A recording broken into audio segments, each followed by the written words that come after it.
நல்ல தகப்பனே, சர்வ வல்லமையுள்ள எங்கள் ஆண்டவரே, இந்த நாட்களுக்காக உமக்கு ஸ்தோத்திரம். கிருபையுள்ள கரத்தில் எங்களை தாழ்த்துகிறோம். தேவனாகிய கர்த்தர் எங்களுக்கு கொடுத்திருக்கிற நல்ல சந்தர்ப்பத்திற்காக உமக்கு நன்றி. நீ வருவதற்கு முன்பதாக நாங்கள் ஆயத்தப்படும்படி எங்களுக்கு தந்திருக்கிறதான இந்த தருணங்களுக்காய் ஸ்தோத்திரம். தேவனாகிய கர்த்தர் உடைய இரத்தத்தால் சம்பாதித்த திருச்சபையை உடைய வருகைக்கு முன்பாக நீர் உருவாக்கி கொண்டிருக்கிறீர் ஆண்டவரே. உமக்கு ஏற்ற மனவாடியாய் நீர் மாற்றி கொண்டிருக்கிறீர் ஆண்டவரே. அதற்கான காரியங்களை நீர் ஆயத்தப்படுத்துகிறதுக்காக உமக்கு ஸ்தோத்திரம். இந்த ராத்திரி வேளையிலும் கர்த்தர் நீர் எங்களோடு கூட பேசுவீராக, இடைபடுவீராக, உடைய வார்த்தைகளை அனுப்புவீராக. கிருபையுள்ள கரத்தில் எங்களை தாழ்த்துகிறோம். தேவ ஆவியானவர் முழுவதும் ஆளுகை செய்வீராக. பலமான ஆவியானவர் எங்கள் மதிலை அசைவாடும்படி நாங்கள் செபிக்கிறோம். லீதியாளின் இருதயத்தை திறந்த எங்கள் தேவ ஆவியானவர் வந்திருக்கிற ஒவ்வொருத்தரோடு கூட இடைபடும்படி நாங்கள் செபிக்கிறோம். எல்லா காரியங்களையும் கர்த்தர் ஒருமுகப்படுத்துவீராக. உடைய வசனத்தை கேட்கக்கூடாதபடிக்கு உண்டாகிற எல்லா தடைகளும் இயேசுவின் நாமத்தில் நிர்மூலமாகட்டும் என்று கட்டளை கொடுக்கிறோம். தேவ ஆவியானவருடைய ஆளுகைக்கு இந்த இடம் முழுவதும் கட்டுப்படுவதாக. ஆவியானவருடைய சத்தம் தொனிக்கும்படி நாங்கள் செபிக்கிறோம். நீர் மாத்திரம் மகிமைப்படும். எங்கள் ஆண்டவர் இயேசு கிறிஸ்துவின் நாமத்தில் பிதாவே, அல்லேலூயா. சரி, ஓசியாவின் புஸ்தகம் 3ஆம் அதிகாரம் 4-5 வசனம். அதில் குறிப்பாக நேற்றைய தினத்தினுடைய பாடத்தின் தொடர்ச்சியை நாம் கொஞ்சம் பார்க்க போகிறோம்.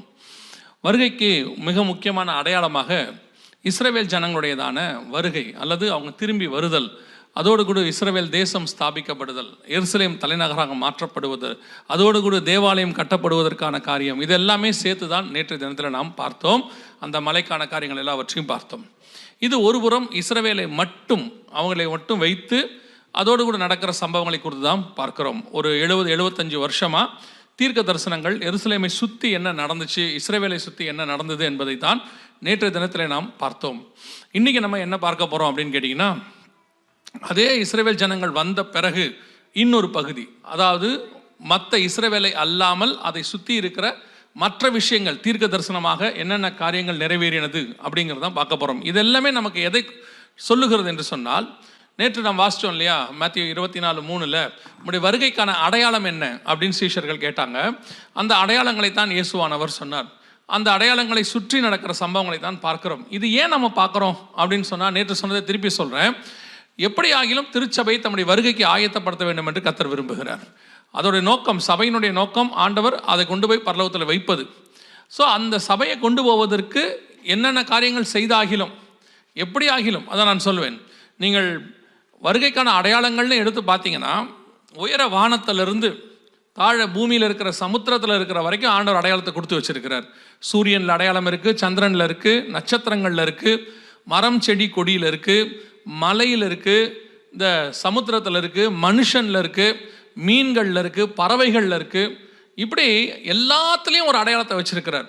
கர்த்தருடைய திட்டம் என்ன அப்படின்னு கேட்டிங்கன்னா, எதை ஒன்றை பார்த்தாகிலும் நம்ம ஆயத்தப்பட்டுடணும். எப்படியாவது அப்படி மேலே நிமிர்ந்து பார்த்தாலாவது வருகைக்கு ஆயத்தப்படணும். சுற்றி பார்த்தீங்கனாலாவது எதையோ ஒன்றை பார்த்து வருகைக்கு ஆயத்தப்பட்டுடணும். அல்லது கொஞ்சம் கீழே குனிஞ்சு பார்த்தோம்னாலும் வருகைக்கு ஆயத்தப்பட்டுடணும். ஏன்னா நீங்களும் நானும் இந்த பூமியில் எதை கொடுத்தாலும் உங்கள் என்னும் ஆத்மாவையும் ஆண்டவரால் வாங்க முடியாதுங்கிறதுக்காக ஒன்னே ஒன்று தான் அதுக்கு விலை இருந்துச்சாம். அதுவும் பரலோகத்தில் இருக்கிற அந்த விலை, இயேசு கிறிஸ்து மட்டுமே அதற்கு விலையாக இருந்தார். ஸோ அவ்வளவு ப்ரீஷியஸ், விலையேற பெற்ற அவருடைய ஜீவனை கொடுத்து நம்ம எடுத்திருக்கிறார். எதுக்காக அப்படின்னா, அவரோடு கூட வைத்துக் கொள்வதற்கு. அதுக்கு தான். உங்களை என்னையும் பணக்காரர் ஆக்கிறதுக்கெல்லாம் இல்லை. அவன் பணக்காரர் ஆக்கணும்னா அதுக்கு ஜீவன் கொடுக்க வேண்டிய அவசியமும் இல்லை. உங்களை எல்லாம் நல்ல ஒரு வேலையில் போய் உட்கார வச்சா நீங்களே பணக்காரர் ஆகிடுவீங்க இல்லையா? அவர் ஏன் நம்மளை இவ்வளோ கஷ்டப்பட்டு மீட்கணும்? இந்த பூமி முழுவதும் விலை கொடுப்பதற்கு எதுவுமே இல்லையா மாற்று பொருள்? பரலோகத்திலையும் அவரை தவிர மாற்று பொருள் இல்லை. தூதர்களோ யாருமே கிடையாது. அவர் ஒருத்தர் தான் அதுக்கு மாற்று பொருளாக இருந்தார். தன்னையே கொடுத்து நம்மை மீட்டிருக்கிறார். அப்படின்னா நம்முடைய ஆத்மா அவருக்கு முன்பாக எவ்வளோ விலையேற பெற்றதுன்னு பாருங்க, எவ்வளோ இம்பார்ட்டன்ட். அப்படின்னா அப்படி மீட்ட அந்த ஆத்மாவை அவர் விட்டுவிட விரும்பவில்லை, பாதாளத்துக்கு போக விரும்பவில்லை. எப்படி ஆகிலும் பரலோகத்துக்கு கொண்டு வர வேண்டும் விரும்புகிறார். நான் ரொம்ப ஆச்சரியப்பட்ட ஒரு விஷயம் என்னன்னா, கடைசி நிமிஷத்தில் கூட, அவர் மரணத்தின் சிலுவை மரணத்தில் கூட கடைசி நிமிஷத்தில் ஒரு மனுஷனை ஆதாயம் பண்ணி பரதேசியை கூட்டிகிட்டு போயிட்டார். அப்படின்னா அந்த ஆத்மா மேலே அவருக்கு எவ்வளோ வாஞ்சை இருக்குது பாருங்கள். ஆனால் நமக்கு அதோடைய விலை தெரியாது, நமக்கு அதோடைய விலையே தெரியாது. ஒரு அப்பா கஷ்டப்பட்டு சம்பாதிச்சு மாதம் அவர் சம்பளத்தை வாங்கி, ஒரு மாதம் சம்பளத்தை வாங்கி ஏதோ ஒரு நல்ல ப்ரீஷியஸான பொருள் பையன்கிட்ட வாங்கி கொண்டு வந்து கொடுப்பாரு. வாங்கி 3ஆவது நாள் உடச்சி விடுவான். அது அவருக்கு தான் அதோடைய பெயின் தெரியும், அவனுக்கு அந்த பெயினே தெரியாது. அவன் ஏன் அப்பா இவ்வளோ டென்ஷன் ஆகுறாரு, எல்லாரும் உடைக்கிற மாதிரி தான் நானும் உடைச்சேன்பான். ஆனால் அப்பாவுக்கு மட்டும்தான் அதோடைய வேல்யூ தெரியும், அம்மாவுக்கு மட்டும்தான் அந்த வேல்யூ தெரியும். அந்த மாதிரி நம்முடைய ஆத்மாவுடைய வேல்யூ நமக்கு தெரியறதே கிடையாது. நம்ம ரொம்ப சர்வசாதாரணமாக நினைக்கிறோம். ஆனால் இந்த ஆத்மாவுடைய வேல்யூ நல்லா தெரிஞ்ச ஒரே ஒருத்தர் ஆண்டவராக இயேசு கிறிஸ்து ஒருத்தர் மட்டும்தான். அவருக்கு தான் தெரியுது இதுக்கு என்ன கொடுக்கணும்னு சொல்லி. அவர் தம்முடைய ஜீவனை கொடுத்து நம்மை மீட்டு இருக்கிறார். அல்லேலூயா. அப்படின்னா உங்களை என்னையும் பரலோகத்தில் கொண்டு போகிறதுல பரலோகம் எவ்வளவு கான்ஷியஸாக இருக்குன்றதை பாருங்கள். அதில் ஒரு 50% கான்ஷியஸ் நமக்கு வந்துட்டா கூட நம்ம ஆயத்தப்பட தொடங்கிடுவோம். நாம் ரொம்ப கேஷுவலாக எடுத்துக்கிறோம் நம்மளை பற்றி. எப்போ நமக்கு இந்த கான்ஷியஸ் வருது தெரியுமா? ஒரு 60-70க்கு அப்புறம் ஒன்றும் முடியாதுன்னு ஆன பிறகு ஒரு சேரில் சாஞ்சி உட்காந்துக்கிட்டு அதுக்கப்புறம் தான் பைபிளையே தேடுறது. என்னன்னு கேட்டால் அதுக்கப்புறம் தான் தெரியுது, நான் வாழ்நாளெல்லாம் படித்த எந்த புஸ்தகமும் வீண், இந்த ஒரு புஸ்தகம் தான் என்னை பரலோகத்துக்கு கூட்டு போகும்னு 60க்கு மேலே தான் பைபிள் தேடுவாங்க. நான் என்ன சொல்கிறேன்னா, அந்த 60ல் தேடுற பைபிளை 20ல் தேடிட்டீங்கன்னா ஆண்டவர் உங்களை இன்னும் மகத்துவமாய் நடத்த வல்லமை உள்ளவராக இருக்கிறார். அல்லேலூயா. அப்போ இந்த வருகை, இயேசு கிறிஸ்துவினுடைய வருகை, உங்களை என்னையும் பரலோகத்துக்கு கூட்டு போகிற அந்த சம்பவம், அதுக்கான சில அடையாளங்களை ஏன் இப்படி கொடுத்து வச்சிருக்கிறாருன்னா இதான் காரணம். இப்போது இஸ்ரவேல் சம்பந்தப்பட்ட அதுக்கு வெளியே இருக்கிற காரியம், நேற்று நம்ம பார்த்தது எல்லாமே இஸ்ரவேலுக்கு உள்ளே உள்ளது. இப்போ நம்ம வெளியே உள்ளதை பார்க்க போகிறோம். அதான் ஓசியாவின் புஸ்தகம் 3ஆம் அதிகாரத்தில் 4-5 வசனத்தில் இஸ்ரவேல் ஜனங்கள் திரும்பி வருவதை குறித்து சொல்லப்படுகிறது. கடைசி நாட்களில் 5வது வசனத்தை திருப்பி வாசிங்க பார்ப்போம். இது நம்ம நேற்று பார்த்தோம், நேற்று வராதவங்களுக்காக சொல்கிறோம். இதுதான் கடைசி காலத்தினுடைய மிக முக்கியமான அடையாளம், இஸ்ரவேல் ஜனங்கள் திரும்பி வருதல். ஏறக்குறைய ஒரு 70-75 வருஷமாக திரும்பி வந்துட்டு இருக்கிறாங்க. இவங்க வருகிறார்கள் என்பதே நமக்கு ஒரு மிக முக்கியமான ஒரு அடையாளமாக இருக்கிறது. கவனிங்கள், கடைசி காலம் என்பதற்கான ரொம்ப ஒரு மேஜர் சைன், அடையாளம் என்ன அப்படின்னு சொல்லி கேட்டிங்கன்னா, இஸ்ரவேல்னு ஒரு தேசம் இருக்குது, இஸ்ரவேல்னு ஒரு இனம் இருக்குது, அவங்களுடையதான எபிரேய மொழி இருக்குது, எருசலேம் நகரம் இருக்குது. அப்படின்னாலே அது கடைசி காலம் தான் அர்த்தம். ஏன்னா ஆண்டவர் தெளிவாக சொல்கிறாரு, கடைசி நாட்களில் அவர்கள் அஞ்சிக்கையாய் திரும்பி வருவார்கள் அப்படின்னு சொல்லி. இல்லை, இது ஒரு பெரிய ஒரு மிக முக்கியமான அடையாளம். எதுக்கு சொல்கிறேன்னா, எகிப்திலேருந்து வந்த மாதிரி ஃபஸ்ட்டு எக்ஸோடஸ் உங்கள் எல்லாருக்கும் தெரியும், 2வது செருபாபேல் தலைமையில் அவங்க வந்தாங்க, இது 3வது. இப்போ அவங்க வந்துட்டு இருக்கிறது 3வது, பார்ட்டாக வராங்க. ஃபஸ்ட்டு எகிப்தில் வரும்போது மோசே தலைமையில் ஒரேடியாக வந்துட்டாங்க. ஆனால் 2வது வரும்போது 3 பார்ட்டாக வந்தாங்க. அதாவது செருபாபேல், நெகேமியா, எஸ்ரான்னு சொல்லி 3 பகுதியாக வந்தாங்க. இப்போது ஒரு 70-75 வருஷமாக பார்ட்டாக வந்துக்கிட்டே இருக்கிறாங்க, ஆல் ஓவர் த வேர்ல்டு. ஏசாயால சொல்கிறாரு, நாலாபுரத்திலிருந்து கூட்டி சேர்ப்பேன் அப்படின்னு சொல்லி, கிழக்கிலிருந்து, மேற்கிலிருந்து, தெற்கிலிருந்து, வடக்கிலிருந்து கூட்டி சேர்ப்பேன்னு சொன்னார். சொன்னபடியே இப்போ வந்துட்டாங்க. இதை நம்ம எப்படி பார்க்கணுன்னா, இதை ஒரு இன்சிடெண்ட்டாக பார்க்கக்கூடாது, ப்ரொஃபட்டிக்கல் நிறைவேறுதலாக பார்க்கணும். எப்படி மோசே காலத்தில் நடந்துச்சு, செருபாபேல் காலத்தில் நடந்துச்சு, இப்போ நம்ம காலத்தில் நடக்குது. அந்த ரெண்டுக்கும் நீங்கள் எவ்வளோ இம்பார்ட்டன்ஸ் கொடுக்குறீங்களோ, எக்ஸோடஸ்க்கும் அந்த நெகேமியாவின் புஸ்தகம், எஸ்ராவின் புஸ்தகத்துக்கு எவ்வளோ இம்பார்ட்டன்ஸ் கொடுக்குறீங்களோ, அதே இம்பார்ட்டன்ஸ் இந்த காலகட்டத்துக்கு உண்டு. ஏன்னா அதே சம்பவம் தான் திருப்பி நடக்குது. ஆனால் இதை நம்ம எப்படி பார்க்குறோன்னா, ஏதோ இஸ்ரவேல் ஜனங்க திரும்பி வராங்க அப்படியே பார்த்துட்டு அதை நம்ம விட்டுடுறோம். நமக்கு அந்த பைபிளில் இருக்கிற சீரியஸ்னஸ் இது இல்லை. இதுவும் பைபிள் ப்ராஃபஸி தான், இதுவும் பைபிளில் சொல்லப்பட்டதான ஒரு சம்பவம் தான். அந்த காலகட்டத்தில் நீங்களும் நானும் இருக்கிறோம், அதான் ரொம்ப இம்பார்ட்டன்ட். அவங்க காலகட்டத்தில் ஒரு கூட்டம் இருந்த மாதிரி இவங்க காலத்தில் நம்ம இருக்கிறோம். வேதம் சொன்னபடி ஓசியா 3:4-5 நம் கண்களுக்கு முன்பாக நிறைவேறி விட்டது. இதில் குறிப்பாக இஸ்ரவேல் ஜனங்கள் திரும்பி வந்த பிறகு, இங்கே திரும்பி வந்த பிறகு அடுத்த இயேசு கிறிஸ்துவினுடைய வருகை வரைக்கும் யோவேல் புஸ்தகம் 2ஆம் அதிகாரத்தில் இயேசுவின் வருகை குறித்து இருக்கிறது. இந்த இடைப்பட்ட காலத்தில் நடக்கிற சம்பவங்கள் அத்தனையும் இந்த ஓசியாவிலிருந்து யோவேல் வரைக்கும் இருக்குது. இப்போ நம்ம வாழ்ந்துட்டு இருக்கிற இந்த 75 வருஷத்தினுடைய காலகட்டத்தில் நிறைவேற வேண்டிய தீர்க்க தரிசனங்கள். பொதுவாக இயேசுவின் 2ஆம் வருகை அல்லது சபை எடுத்துக்கொள்ளப்படுதல், ராப்சரை குறித்து நாம் பார்க்கும் பொழுது நியூ டெஸ்ட்மெண்ட்டை தான் நம்ம தியானிப்போம். எப்போவுமே புதிய ஏற்பாட்டில் அப்படி சொல்லியிருக்கு, இப்படி சொல்லியிருக்கு என்று சொல்லி பார்ப்போம். அதே காரியங்கள் பழைய ஏற்பாட்டிலும் இருக்கிறது.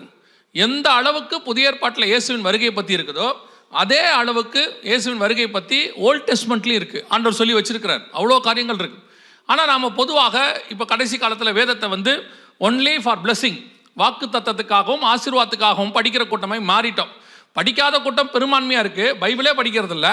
அதை ஏன் படிக்கணும்னு கேட்குற இடத்துக்கு நம்ம வந்துட்டோம். இன்னும் சொல்ல போனால் பைபிளை தேடுற இடத்துக்கு வந்துட்டோம். பைபிளை வீட்டில் சில நேரத்தில் திடீர்னு பாஸ்டர் சங்கீதம் வாசிக்கலான்னா தான் வீடே பைபிள் தேடும். எங்கே வச்சோம் அப்படிம்பாங்க. அதுக்கப்புறம் உடனே ஆளுக்கு ஒரு ஃபோன் எடுப்பாங்க. ஏன்னு கேட்டால் ஃபோனில் தான் பைபிள் பார்க்குற காலம் இப்போ வந்துருச்சு. உடனே இப்போ நம்ம என்ன சொல்லுவோம்னா, டெக்னாலஜியெல்லாம் இவ்வளோ டெவலப் ஆயிடுச்சு, இன்னும் பிரிண்டட் வெர்ஷனை வச்சுக்கிட்டு இருக்கணுமா அப்படின்னு கேட்பீங்க. அதில் நீங்கள் 2 காரியத்தை நீங்கள் அதில் புரிஞ்சுக்கணும். நாங்கள் ஏன் பிரிண்டட் வெர்ஷனுக்கு இம்பார்ட்டன்ஸ் கொடுக்குறோம் அப்படின்னு சொல்லி. ஒன்று, இப்போ இந்த பைபிளில் வந்து நீங்கள் டிஜிட்டல் வெர்ஷன் வச்சுருக்கிறீங்க, ஆப்பில் வச்சுருக்கீங்க. இதை எப்போ வேணாலும் யார் வேணாலும் மாற்றலாம். அந்த ஆப்காரர் என்ன செய்யலாம், அதை அப்டேட்னு ஒன்று பண்ணலாம். அப்டேட் பண்ணிட்டாருன்னா எந்த வசனத்தை மாற்றினாங்க, எந்த வசனத்தை ரிமூவ் பண்ணாங்க, எதுவுமே உங்களுக்கு தெரியாது. உங்களுக்கு தெரிஞ்சிருக்கும்னு நினைக்கிறேன். NIV போன்ற வெர்ஷன்ஸில் ஏறக்குறைய எத்தனையோ வசனங்கள் இப்போ இல்லை, எல்லாத்தையும் ரிமூவ் பண்ணிட்டாங்க. முக்கியமான வசனங்கள்லாம் ரிமூவ் பண்ணிட்டாங்க. நம்ம இந்த ஐபேட்லையும் ஃபோன்லையும் பைபிள் படிக்கிறத நம்ம வந்து எப்படி பார்க்குறோம்னா கௌரவமாக பார்க்குறோம்.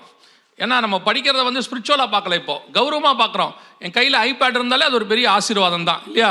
பார்க்கும் போதே பிரைஸ் தி லார்ட். அதாவது இந்த ஆப்பிளோடைய சிம்பிள் இருக்குல்ல, அந்த பிராண்டு, அதுலேயே ஒரு பெருமை இருக்குது நமக்கெல்லாம். அது வேலை செய்ய தெரியுமா தெரியாதோ அது வேறு விஷயம். ஆப்பிளில் போய் ஒரு டவுன்லோட் பண்ண தெரியுமா தெரியாதா, கையில் ஆப்பிள் வச்சுருக்கிறதுல அவங்களுக்கு ஒரு விஷயம். ஏவாளை விட இவங்க தான் ஆப்பிளுக்கு இம்பார்ட்டன்ஸ் கொடுக்குறாரு. ஆமாம், நிஜமாக தான். அது கையில் ஆப்பிள் இருக்குது அப்படின்றதே சொல்லும் போதே ஒரு கௌரவம் இருக்குது அதில். நான் ஆக்சுவலி ஆப்பிள் தான் யூஸ் பண்ணுவேன் அப்படிம்பாங்க. அவங்க சொல்கிற ஆக்சுவலி வேறு மாதிரி இருக்கும் இல்லை. இன்றைக்கி உள்ளது அவ்வளோதான். அது யூஸ் பண்ணுற மாதிரி அது வேறு. அந்த மாதிரி தான் மொபைலில் வந்து ஆப்பில் படிக்கிறது. நான் சொல்கிறேன், அந்த ஆப்பை நீங்கள் யூஸ் பண்ணும்போது நிறைய அப்டேட்டட் ஆகும். அது என்ன அப்டேட் பண்ணுறாங்கன்னு உங்களுக்கு தெரியாது. உலகத்திலேயே அப்டேட் பண்ண முடியாத ஒரே ஒரு புக்கு இருக்குன்னா அது பரிசுத்த வேதாகமம் மட்டும்தான். அல்லேலூயா. ஏன்னா அது எழுதும் போதே அப்டேட்டட் வெர்ஷன். நிறைய நேரத்தில் ஆப் பாருங்க, அப்டேட் கொடுங்கன்னு கேட்பாங்க. பைபிளில் என்ன அப்டேட் பண்ண வேண்டியிருக்கு? அது டெக்னாலஜி தான் அப்டேட் ஆகும், பைபிள் அப்டேட்டே ஆகாது. ஏன்னா அவர் எழுதும் போதே 3000 வருஷத்துக்கு சேர்த்து எழுதி கொடுத்துட்டாரு. அதுவும் சொல்லி வேற கொடுத்துட்டாரு, இதோட எதையும் அப்டேட் பண்ணாதன்னு சொல்லி கொடுத்துருக்கிறார். எதையும் கூட்டவும் செய்யாத, குறைக்கவும் செய்யாத, நானே பர்ஃபெக்டாக தான் கொடுத்துருக்கிறேன்னு. இப்போ நம்ம என்ன பண்ணுவோம்னா அதை அப்டேட் பண்ணிட்டு உட்காந்துருப்போம். அதனால சொல்கிறோம், இந்த வெர்ஷன் பைபிள் வந்து பிரிண்டட் வெர்ஷன் இஸ் குட். 2வது, நீங்கள் உண்மையிலேயே நல்ல வெர்ஷன் தான் வச்சுருக்கிறேன், அது அப்டேட்லாம் ஆகாது, நாங்கள் ஆஃப்லைனில் வச்சுருக்கிறோம், நாங்கள் அதை படிச்சுக்கிட்டே இருக்கிறோம்னு நினைப்பீங்க. உண்மை தான், அதில் மாற்றுக்கிறதே இல்லை. ஆனால் நீங்கள் உட்காந்து சர்ச்சில் பைபிள் எடுத்து பார்த்துக்கிட்டே இருக்கும்போது திடீர்னு யாராவது ஒருத்தர் வாட்ஸ்அப்பில் மெசேஜ் அனுப்புவார். அதுக்கு தான் சொல்கிறோம், இந்த ஃபோனை நீங்கள் பார்க்க ஆரம்பிச்சிங்கனாலே உங்களை டைவர்ட் பண்ணுறதுக்கு பிசாசுக்கு நிறைய வழி இருக்குது. ஸோ பைபிளை கூடுமான வரைக்கும் பிரிண்டட் வெர்ஷன். அதை ஏன் தூக்கிட்டு வரல உங்களுக்கு ஒரு அவமானமாக இருக்குன்னு எனக்கு புரியவும் இல்லை. நேற்றும் சொன்னேன், இன்றைக்கும் சொன்னேன், நிறைய பேர்கிட்ட கையில் பைபிளே இல்லாமல் இருக்குது. நீங்கள் போய் கிறிஸ்தவர் அல்லாத புறஜாதியாரை போய் பாருங்கள், அது யூதர்களாக இருக்கட்டும், இஸ்லாமியர்களாக இருக்கட்டும், இந்துக்களாக இருக்கட்டும், நீங்கள் போய் பாருங்கள். யூதர்கள் அவங்க தோராவை வச்சுருக்கிறதுக்குன்னு ஒரு ரூமே வச்சுருக்கான், பெரிய ரூம் ஒன்று வச்சுருக்கான். இஸ்லாமியர்களை போய் பாருங்கள், அவங்களோட குரான் வைக்கிறதுக்கு ஒரு ஸ்டூல் வச்சுருப்பாங்க, எல்லாம் அதுக்கு தனியாக வச்சுருப்பாங்க. இந்துக்கள் வீடு கட்டும் போதே பாருங்கள், பூஜை அறைன்னு ஒன்று வச்சு கட்டுவாங்க, அவங்களுக்கு கடவுளுக்குன்னு ஒரு இம்பார்ட்டன்ஸ். நீங்கள் என்றைக்காவது ப்ரேயர் ரூம்னு ஒன்று வச்சுருக்கீங்களா? வீட்டில் ப்ரேயர் பண்ணால் தானே வைப்போம். ப்ரேயர் ரூம்னு ஒன்று இருக்குதா நம்ம வீட்டில்? கேட்கும் போதே கிச்சன் நல்லா அழகாக இருக்கணும், அங்கே டைனிங் டேபிள் இப்படி போடணும், டிவி பெருசாக இருக்கணும். ப்ரேயர் ரூம் எங்கே? ப்ரேயர் ரூம் அது எதுக்கு? நாங்கள் எழுந்திரிச்சு உட்காந்து பெட்டிலே உட்காந்து ஜோம் பண்ணுவோமே. அப்படியா? ஆமாம், அப்படியே தூங்குவோமே. நம்ம அந்த மாதிரி ஆட்கள் தானே. ஆனால் இதில் வந்து நம்ம சொல்கிறது, நாங்கள்லாம் உடனே பரலோகத்துக்கு போயிடுவோம், நித்திய ஜீவனை சுதந்திரிச்சிடுவோம், இயேசு வந்தால் உடனே போயிடுவோம். ஆண்டவர் சொல்கிறாரு, பரிசேயர் நீதியை பார்க்கலாம் நம்முடைய நீதி மேலானதாக இருக்கணும். புறஜாதியார் தங்கள் தேவனுக்கு கொடுக்குற இம்பார்ட்டன்ஸை விட ஜீவனுள்ள தேவனுக்கு நீங்கள் கொடுக்குற இம்பார்ட்டன்ஸ் ரொம்ப இருக்கணும். கவனிங்கள். ஸோ நாம் இப்போ இந்த இஸ்ரவேலுக்கு வெளியே நடக்கக்கூடியதான அடையாளங்களை குறித்து ஓசியாவின் புஸ்தகத்திலிருந்து யோவேல் புஸ்தகம் வரைக்கும் பார்க்க போகிறோம். ஒருவேளை நீங்கள் உங்கள் கையில் வேதாகமம் வைத்திருப்பவர்கள் எல்லாம் ஓசியா புஸ்தகத்திலேருந்து யோவேல் வரைக்கும் எடுத்து வச்சுக்கொள்ளுங்க. அதில் உள்ள ஒவ்வொரு வசனத்தையும் நாம் என்ன செய்ய போகிறோம், பார்க்க போகிறோம். அதிலிருந்து சில வசனங்களை மட்டும் நம் காலத்தில் நடக்கக்கூடியதான இந்த 77 வருஷத்தில் குறிப்பாக வருகைக்கு முன்பாக நடைபெற வேண்டிய அடையாளங்கள் எத்தனை துல்லியமாய் நாம் நிறைவேறி இருக்கிறது என்பதைத்தான் பார்க்க போகிறோம். இதனுடைய நோக்கம் என்ன அப்படின்னா, இவ்வளோ விஷயங்களும் துல்லியமாக நடக்குமானால் இயேசுவின் வருகையும் துல்லியமாய் நடக்க போகிறது. அல்லேலூயா. நமக்கு அதான் லாஸ்ட் சான்ஸ், அவ்வளோதான். அதுக்கு பிறகு நமக்கு வேற ஒரு வாய்ப்பே கிடையாது. அதை தான் நாம் இன்னைக்கு பார்க்க போகிறோம். ஓசியாவின் புஸ்தகம் 3ஆம் அதிகாரம் 4-5 வசனத்தில் இஸ்ரவேல் ஜனங்கள் திரும்பி வருவதை குறித்து பார்க்கிறோம். அதோடு கூட இப்போ நம்ம காலத்தில் 2020 ஒரு சம்பவம் நடந்துச்சு. அந்த சம்பவத்துக்கு கூடியதான ஒரு வசனம் அதில் இருக்குது, வாசிங்க. ஓசியாவின் புஸ்தகம் 9ஆம் அதிகாரம், ஓசியாவின் புஸ்தகம் 9ஆம் அதிகாரம் 4வது வசனத்தை வாசிங்க. ஓசாயா சாப்டர் 9:5 வாசிங்க பார்ப்போம். இது எதை பற்றினதான தீர்க்க தரிசனம், நல்லா கவனிங்க. அந்த வசனம் என்ன சொல்லுதுன்னு உங்களுக்கு சொல்கிறேன். அப்பமும் ரசமும் ஆலயத்துக்குள் வராது அப்படின்னு இருக்கு. அந்த வசனம் என்ன சொல்லுது? அப்பமும் ரசமும் ஆலயத்துக்குள் வராது. ஏன் அப்படின்னு கேட்டிங்கன்னா, அப்பம் ரசம்னா கம்யூனியன் ஆலயத்துக்குள்ளே வராது அப்படின்னு இருக்கு. உங்களுக்கு தெரிஞ்சு இஸ்ரவேல் ஜனங்கள் வந்த பிறகு 1948க்கு பிறகு அப்பமும் ரசமும் ஆலயத்துக்குள் வராத உலகம் முழுவதும் எந்த சர்ச்சுக்குள்ளையும் கம்யூனியன் நடக்காத காலகட்டம்னு உங்களுக்கு எதாவது தெரியுமா? எந்த காலத்தில் நடந்துச்சு? கோவிட் காலத்தில் நடந்துச்சு. இது எல்லாமே அப்பம் ரசம் ரெண்டும் ஆலயத்துக்குள் வராது. அவருடைய அப்பம் அவர்களுக்கே ஆகும், திராட்சை ரசத்தின் பானபலியை அவர்கள் வார்ப்பதும் இல்லை அப்படின்னு இருக்கு. என்ன காரணத்துக்காக அப்படி நடக்குது அப்படின்னு சொல்லி நீங்கள் பார்த்தீங்கன்னு சொன்னால், அந்த 4ஆம் அதிகாரம் 1ஆம் வசனம் ஓசியாவிலிருந்து 9ஆம் அதிகாரம் 4ஆம் வசனம் ஓசியா வரைக்கும் நீங்கள் நல்லா கவனித்து பார்த்தீங்கன்னா, இஸ்ரவேல் ஜனங்கள் தேவனை விட்டு எவ்வளவு தூரம் போனார்கள் அப்படின்னு இருக்கும். இஸ்ரவேல் ஜனங்கள் வந்த பிறகு அவங்க ஆண்டவரை விட்டு எவ்வளவு தூரம் போனாங்கங்கிறது அந்த இடைப்பட்ட 4, 5, 6, 7, 8, 9ஆம் அதிகாரம் வரைக்கும் இருக்கும். இஸ்ரவேல் ஜனங்களை பற்றி உங்களுக்கு தெரியும்னு நினைக்கிறேன். பழைய ஏற்பாட்டில் நீங்கள் வாசிக்க முடியும். அவர்களுக்கு ஒரு சுபாவம் உண்டு. என்ன சுபாவம் இருக்குது அப்படின்னு கேட்டிங்கன்னா, கொஞ்ச நாள் ஆண்டவர் கூட இருப்பாங்க, அப்புறம் ஆண்டவர் அவர்களை ஆசீர்வதிப்பார். ஆசீர்வாதம் வந்த உடனே ஆண்டவர் விட்டு தூரம் போவாங்க. தூரம் போனோடனே என்ன பண்ணுவார்? ஆண்டவர் அவங்கள யாராவது வச்சு எச்சரிப்பு கொடுப்பார். எச்சரிப்பு கொடுத்தா அவங்க கேட்க மாட்டாங்க. உடனே ஆண்டவர் என்ன பண்ணுவார்? அவங்கள பிடிச்சி யார் கையிலையாவது கொடுப்பார். அவங்கள போட்டு செம்ம அடி அடிப்பாங்க. ஒரு 10 வருஷம் 20 வருஷம் அடிப்பாங்க. அப்புறம் இவங்க என்ன பண்ணுவாங்க? ஆண்டவரை நோக்கி கூப்பிடுவாங்க. கூப்பிட்ட உடனே கர்த்தர் ஒரு ரட்சகனை எழுப்புவார். எப்தா, கிதியோன், அப்புறம் வந்துட்டு சிம்சோன், இப்படி ஆட்களை எழுப்புவார். விடுதலை ஆயிடுவாங்க. திருப்பி கொஞ்ச நாள் ஒழுங்காக இருப்பாங்க. திருப்பி ஆண்டவர் விட்டு தூரம் போவாங்க. திருப்பி எச்சரிப்பார். திருப்பி கேட்க மாட்டாங்க. திருப்பி யாரைக்கிட்ட பிடிச்சி கொடுப்பாரு. இந்த டைம்லைனை நீங்கள் பார்க்கணுன்னா ஜட்ஜஸ் புக்கு போய் படிக்கணும். நியாயாதிபதிகள் புஸ்தகத்தை போய் படித்து பாருங்கள். எவ்வளோ காலம் யார் கூட இருந்தாங்க, எப்படி தூரம் போனாங்க, எத்தனை வருஷம் பிடிச்சி கொடுத்தாரு, யாரை கொண்டு ரிலீஃப் பண்ணார், திருப்பி அவங்க என்ன தூரம் போனாங்கன்னு வரிசையாக இருக்கும். அப்படியே மொத்தமாக வரிசையாக இருக்கும். எங்கேருந்து எங்கே வரைக்கும் இருக்குன்னா, கிட்டத்தட்ட ஆரோனுக்கு அப்புறம் உள்ள காலகட்டத்திலிருந்து தாவீது வர வரைக்கும், இன்னும் சொல்ல போனால் சாமுவேல் வர வரைக்கும் அங்கே இருக்கும். அத்தனையும் அப்படி இருக்கும், டைம்லைனோட இருக்கும். இஸ்ரவேல் ஜனங்களுடைய சுபாவம் அது. சரி, இஸ்ரவேல் ஜனங்களுக்கு தான் அந்த சுபாவம் இருக்குதான்னு கேட்டிங்கன்னா, நம்ம சுபாவமும் அதே தான். நம்ம எல்லாமே அதே மாதிரி ஆட்கள் தான். அவனாவது ஒரு 10 வருஷம் ஒழுங்காக இருப்பான், அதுக்கப்புறம் தான் பின்னாடி போவான். நம்மெல்லாம் ஒவ்வொரு ஃபஸ்ட்டு சண்டேக்கும் போவோம். இந்த சண்டே கம்யூனியன் எடுக்கும்போது நம்மளை மாதிரி நல்லவன் உலகத்திலே ஒன்றும் இல்லை. ஆமாம் தானே? கமிட் பண்ணி அப்படியே ஒப்பு கொடுத்து பரிசுத்தமாகி, இதில் வேறு நம்ம இன்னொன்று சொல்லி வச்சுருக்கிறோம், 4 பக்கமும் சுற்றி உங்களுக்கு சமாதானம், உங்களுக்கு சமாதானம், உங்களுக்கு சமாதானம் சொல்லும் போதே சமாதானம் சொல்லும் போது எவ்வளோ அழகாக சொல்லுவான் பார்த்துருக்கீங்களே? சமாதானம் அப்படிமா சண்டை போட்டுட்டு தான் வந்திருப்பாங்க. ஆனால் வேறு வழி இல்லை, இப்போ கம்யூனியன் எடுக்கிறதுக்காக நம்ம என்ன பண்ணுறோம்? அந்த சண்டே மாறினா நம்மளை மாதிரி நல்லவங்க மாறுறவங்க யாருமே இல்லை. முடித்த பிறகு நம்மளை மாதிரி மோசமான நாட்கள் யாருமே இல்லை. அடுத்த சண்டே வரைக்கும் நம்மளை பொறுத்த வரைக்கும் கம்யூனியன் எடுக்கிற அன்றைக்கி ஒழுங்காக இருந்தால் போதும். மற்றபடி எப்படி இருந்தாலும் பரவாயில்ல. ஒரு 28 நாள் 29 நாள் உங்களாலேயும் என்னாலையும் கர்த்தர் விரும்புகிறபடி இருக்க முடியல இன்றைக்கி. இதுதான் இன்றைக்கி சுச்சுவேஷன். அதனால் ஆண்டவர் என்ன பார்த்தாராம்? ஒரு 2000 வருஷமாக பார்க்குறாரு. பார்க்க சர்ச்சு என்ன நிலைமையில் இருக்குது அப்படின்னு கேட்டால், இந்த கம்யூனியன் என்பது ஒரு சடங்காச்சாரமாய் மாறிடுச்சு. அதாவது நீங்கள் எடுக்கிற அப்பம் ரசமும். ஆக்சுவலாக கம்யூனியனுடைய அர்த்தம் என்ன தெரியுமா? அதுக்கு மட்டுமே தனியாக நீங்கள் 6 மணி நேரம் பாடம் படிக்கணும். நாங்கள் ஒவ்வொரு மாதமும் தனியாக 6 மணி நேரம் கிளாஸ் எடுக்கிறோம். அதுக்கு கம்யூனியன்னா என்னன்றது 10ஆம் அதிகாரம் எபிரேயர் புஸ்தகத்தில் 19-20 வசனம் சொல்லுது. அந்த அப்பம் தான் நீங்கள் பரலோகத்தில் நுழைவதற்கான டோக்கன். அந்த ரத்தம் தான் நீங்கள் சிங்காசனத்துக்கிட்ட கிட்டி நெருங்கி சேருவதற்கான மிக முக்கியமான காரியம். இது 2 இல்லாட்டி நீங்கள் ஹெவனுக்கு போக முடியாதுன்னு இருக்குது. அதனால தான் 1 கொரிந்தியர் 11 சொல்கிறாரு, இந்த அப்பமும் ரசமும் இல்லாமல் நீங்கள் ஹெவனுக்கு போக முடியாது. அபாத்திரமாய் போஜனமானம் பண்ணினால் உங்களில் சிலர் வியாதியஸ்தர்களும் ஒரு சிலர் நித்திரையும் அடைந்திருக்கிறார்கள் இருக்கு. ஆனால் நாம் இன்னைக்கு எப்படிப்பட்டவங்களா இருக்கிறோம்? கம்யூனியன் என்பது சடங்காச்சாரம். இன்னைக்கு சர்ச்சு எல்லாமே ட்ரெடிஷன் ஆயிடுச்சு. ரட்சிப்புலேருந்து, பேப்டிசம்லேருந்து, கம்யூனியன்லேருந்து எல்லாமே ட்ரெடிஷன். நம்மளை பொறுத்த வரைக்கும் ரட்சிப்புனா என்ன? நான் எங்கள் அப்பா அம்மாவுக்கு பிள்ளையாக பிறந்திருக்கேன், எங்கள் அப்பா அம்மா கிறிஸ்டின். நீங்கள் எப்போ ரட்சிக்கப்பட்டீங்க? நான் பிறந்ததுலேருந்தே ரட்சிப்பு தான். நாங்களாம் born Christian. We are all born Christian, not born again Christian. கிறிஸ்தவனாய் பிறப்பது பெரிய விஷயமே இல்லை, மறுபடியும் பிறத்தல் அது நமக்கு தெரியாது. ஞானஸ்நானம் எடுத்தியா? எடுத்துட்டேன். எப்போ எடுத்த? 13 வயசு ஆகும்போது எடுத்தேன். ஏன் எடுத்த? 13 வயசு ஆயிடுச்சு, அதனால எடுத்தேன். யார்ப்பா எடுக்க சொன்னா? 13 வயசானா எடுக்க சொல்லியிருக்காங்க. 13 வயசானா எடுக்கணும். ஞானஸ்நானம் என்ன தெரியுமா? பழைய மனுஷன் மரித்து புது மனுஷன் உயிர் தெழுந்து அவன் புது சிருஷ்டியாக இருக்கிறான், அதெல்லாம் தெரியாது. எங்கள் அப்பா அம்மா சொன்னாங்க, எப்படா ஞானஸ்நானம் எடுக்க போற? கேட்டுக்கிட்டே இருந்தாங்க. சரி, எதுக்கு பிரச்சனை, வாரம் எடுத்து வைப்போம். எடுத்தாச்சு. கம்யூனியன் ஏன்டா எடுக்கிறீங்க? பிள்ளைகளை கூட்டுக்கல, சின்ன பிள்ளைகளை கேட்குறேன், கம்யூனியன் ஏன்ப்பா எடுக்கிறீங்க?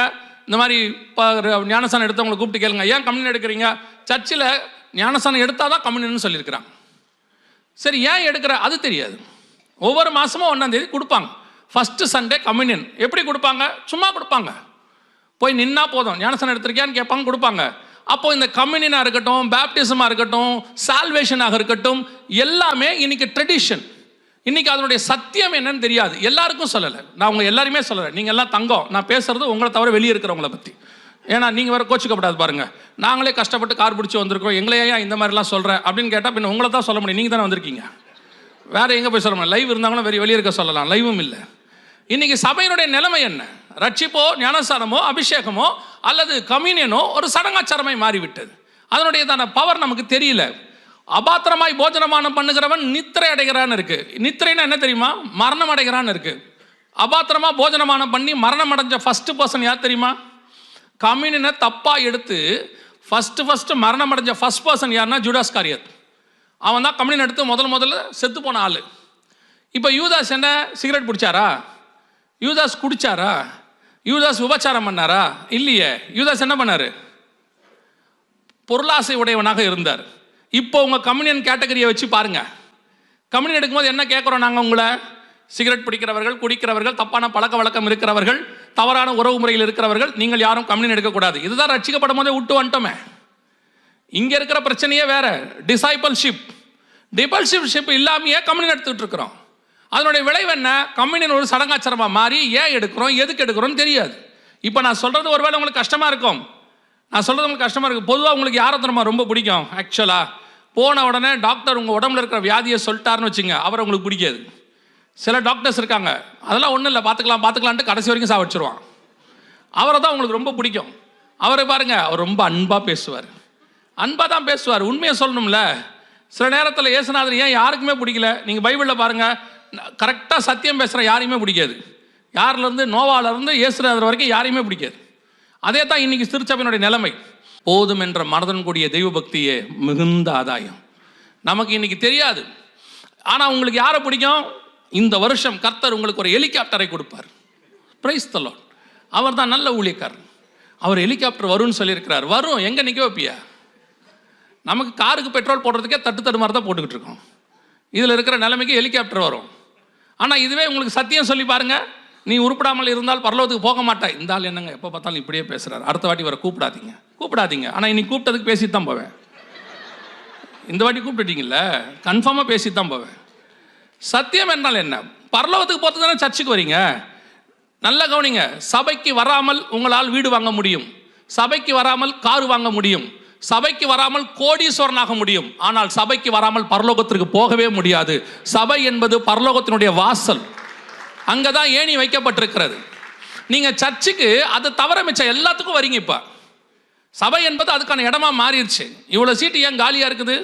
இதுவே இப்படி சொல்லி பாருங்க, ஆசீர்வாத பெருவிழா, இடமே இருக்காது, கீழே உட்காந்துருப்பாங்க. இப்படிதான் இருக்கும். காரணம் என்ன?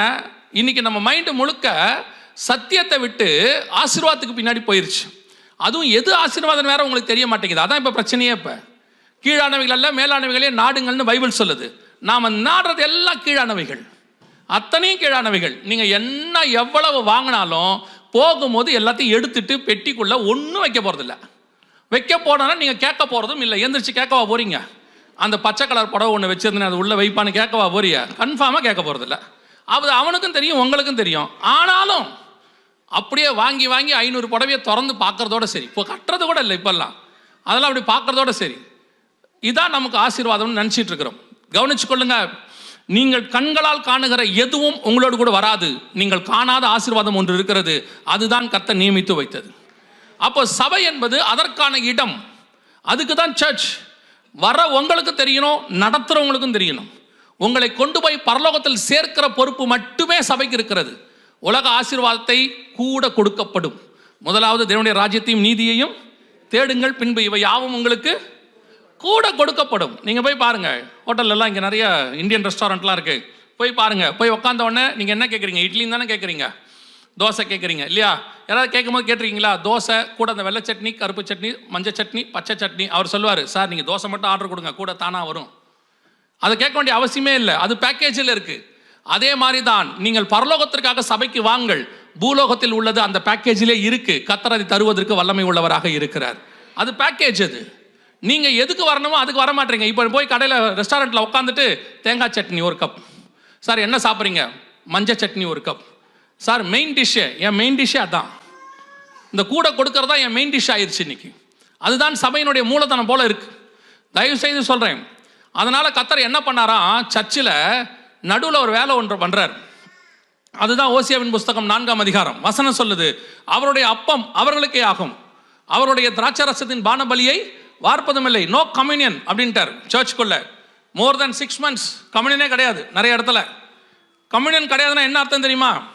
எந்த ஒரு விஷயத்தையும் நல்லா கவனிங்க, எந்த ஒரு விஷயத்தையும் ஸ்பிரிச்சுவலாக ஹேண்டில் பண்ணணும். சர்ச் உலக பிரகாரமாக நீங்கள் ஹேண்டில் பண்ணுவீங்கன்னா உலகத்துக்கும் உங்களுக்கும் வித்தியாசம் இல்லைன்னு அர்த்தம்.